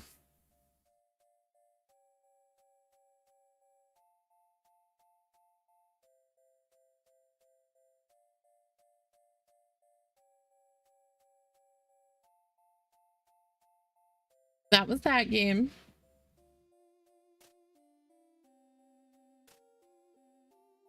The end. It was interesting for sure. It was kind of cool how they tied all of the cryptids into it, though. Like, there were a lot of cryptids tied in there. It's not just Mothman. 8 years later, we get more. I'm glad I didn't stop it. Did they raise their little goat baby?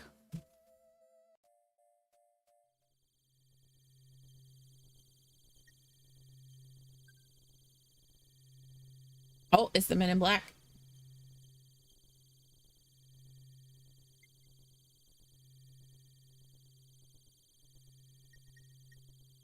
They did. They raised a little goat baby.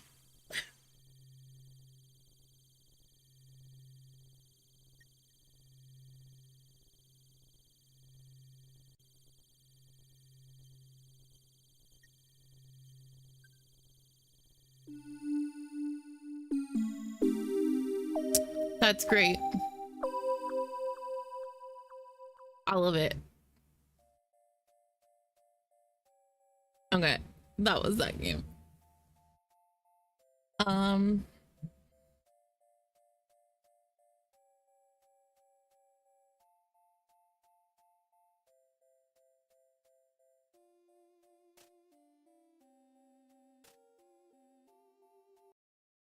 quit out of that. On some music. I don't know how to end this stream, so I'm gonna pull up YouTube just in case I need it on both things.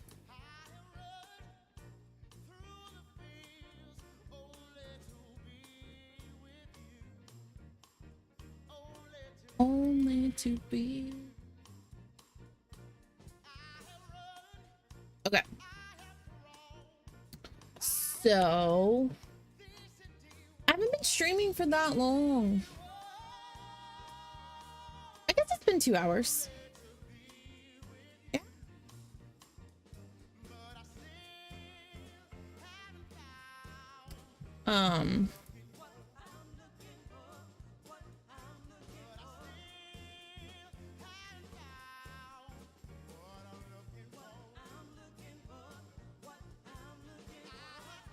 It's different for sure. I definitely was playing a not popular game just because I wanted to see how everything worked. There is a latency setting that I want to. I think I want to turn on ultra low latency. I think is what I want to turn on, so that there isn't such a delay. But I'll have to look into it. I know for sure there's a latency setting I want to mess with. Like Ty said, Ty didn't like that you can't send things like subs and bits, and I told him that there are super chats, but it appears that I don't have those, and I don't know how I get those, or if I need to like stream for so often before I get them or anything. So I'll have to figure that out.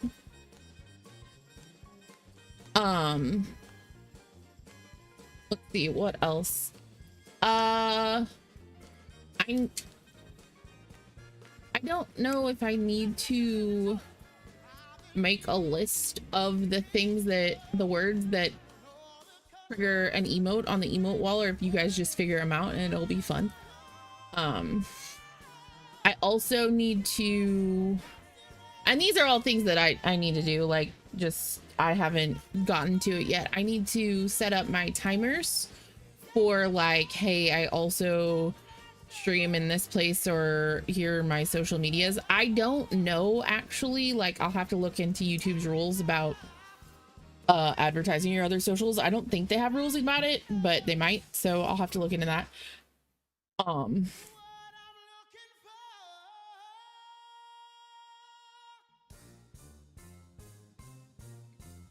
What is the same on Twitch?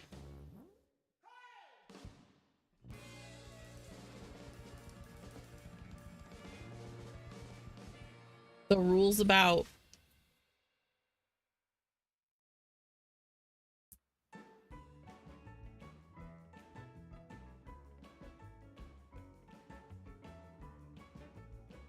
I feel like the video quality looks to be better.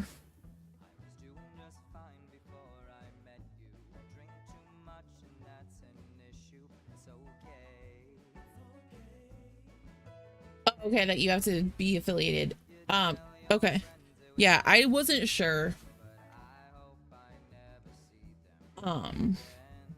But yeah.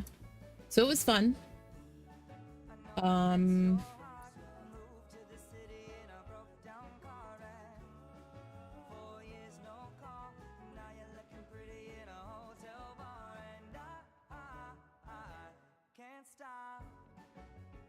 If you are new here,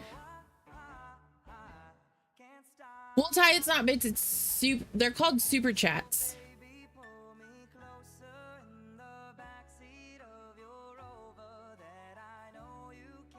Yeah, YouTube has it, they have it, it's just called super chats, and I have to be a YouTube partner.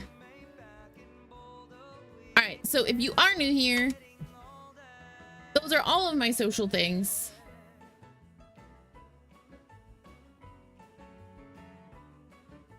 If they showed up, did they show up? Yeah, they showed up. Okay. Cat is not appearing.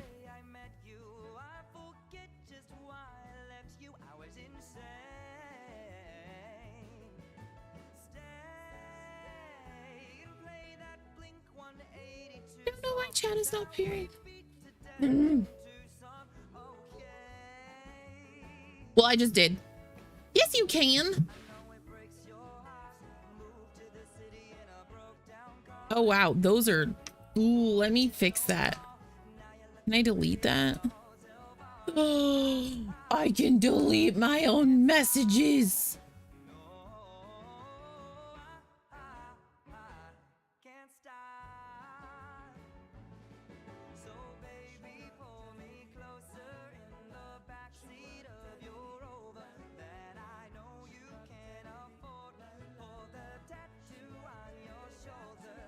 If you can't link Twitch, like, so many people do it in their descriptions. Like, I went through and I looked at, like, lots of people's descriptions, and even, like, big YouTube partners. Maybe that fixed it. Yeah, they're not such a mess now. But I'll have to look into it some more.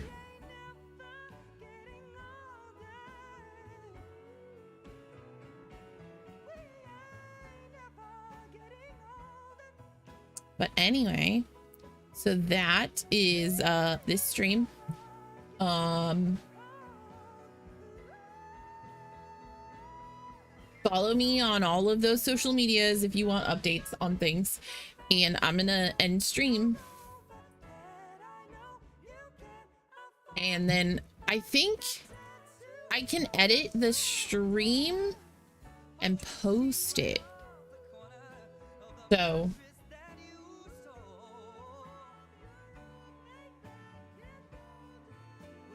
yeah, I don't know. I'll have to look into it. But follow me on all the social medias to figure out when I'm streaming again, and I'll see you guys again soon.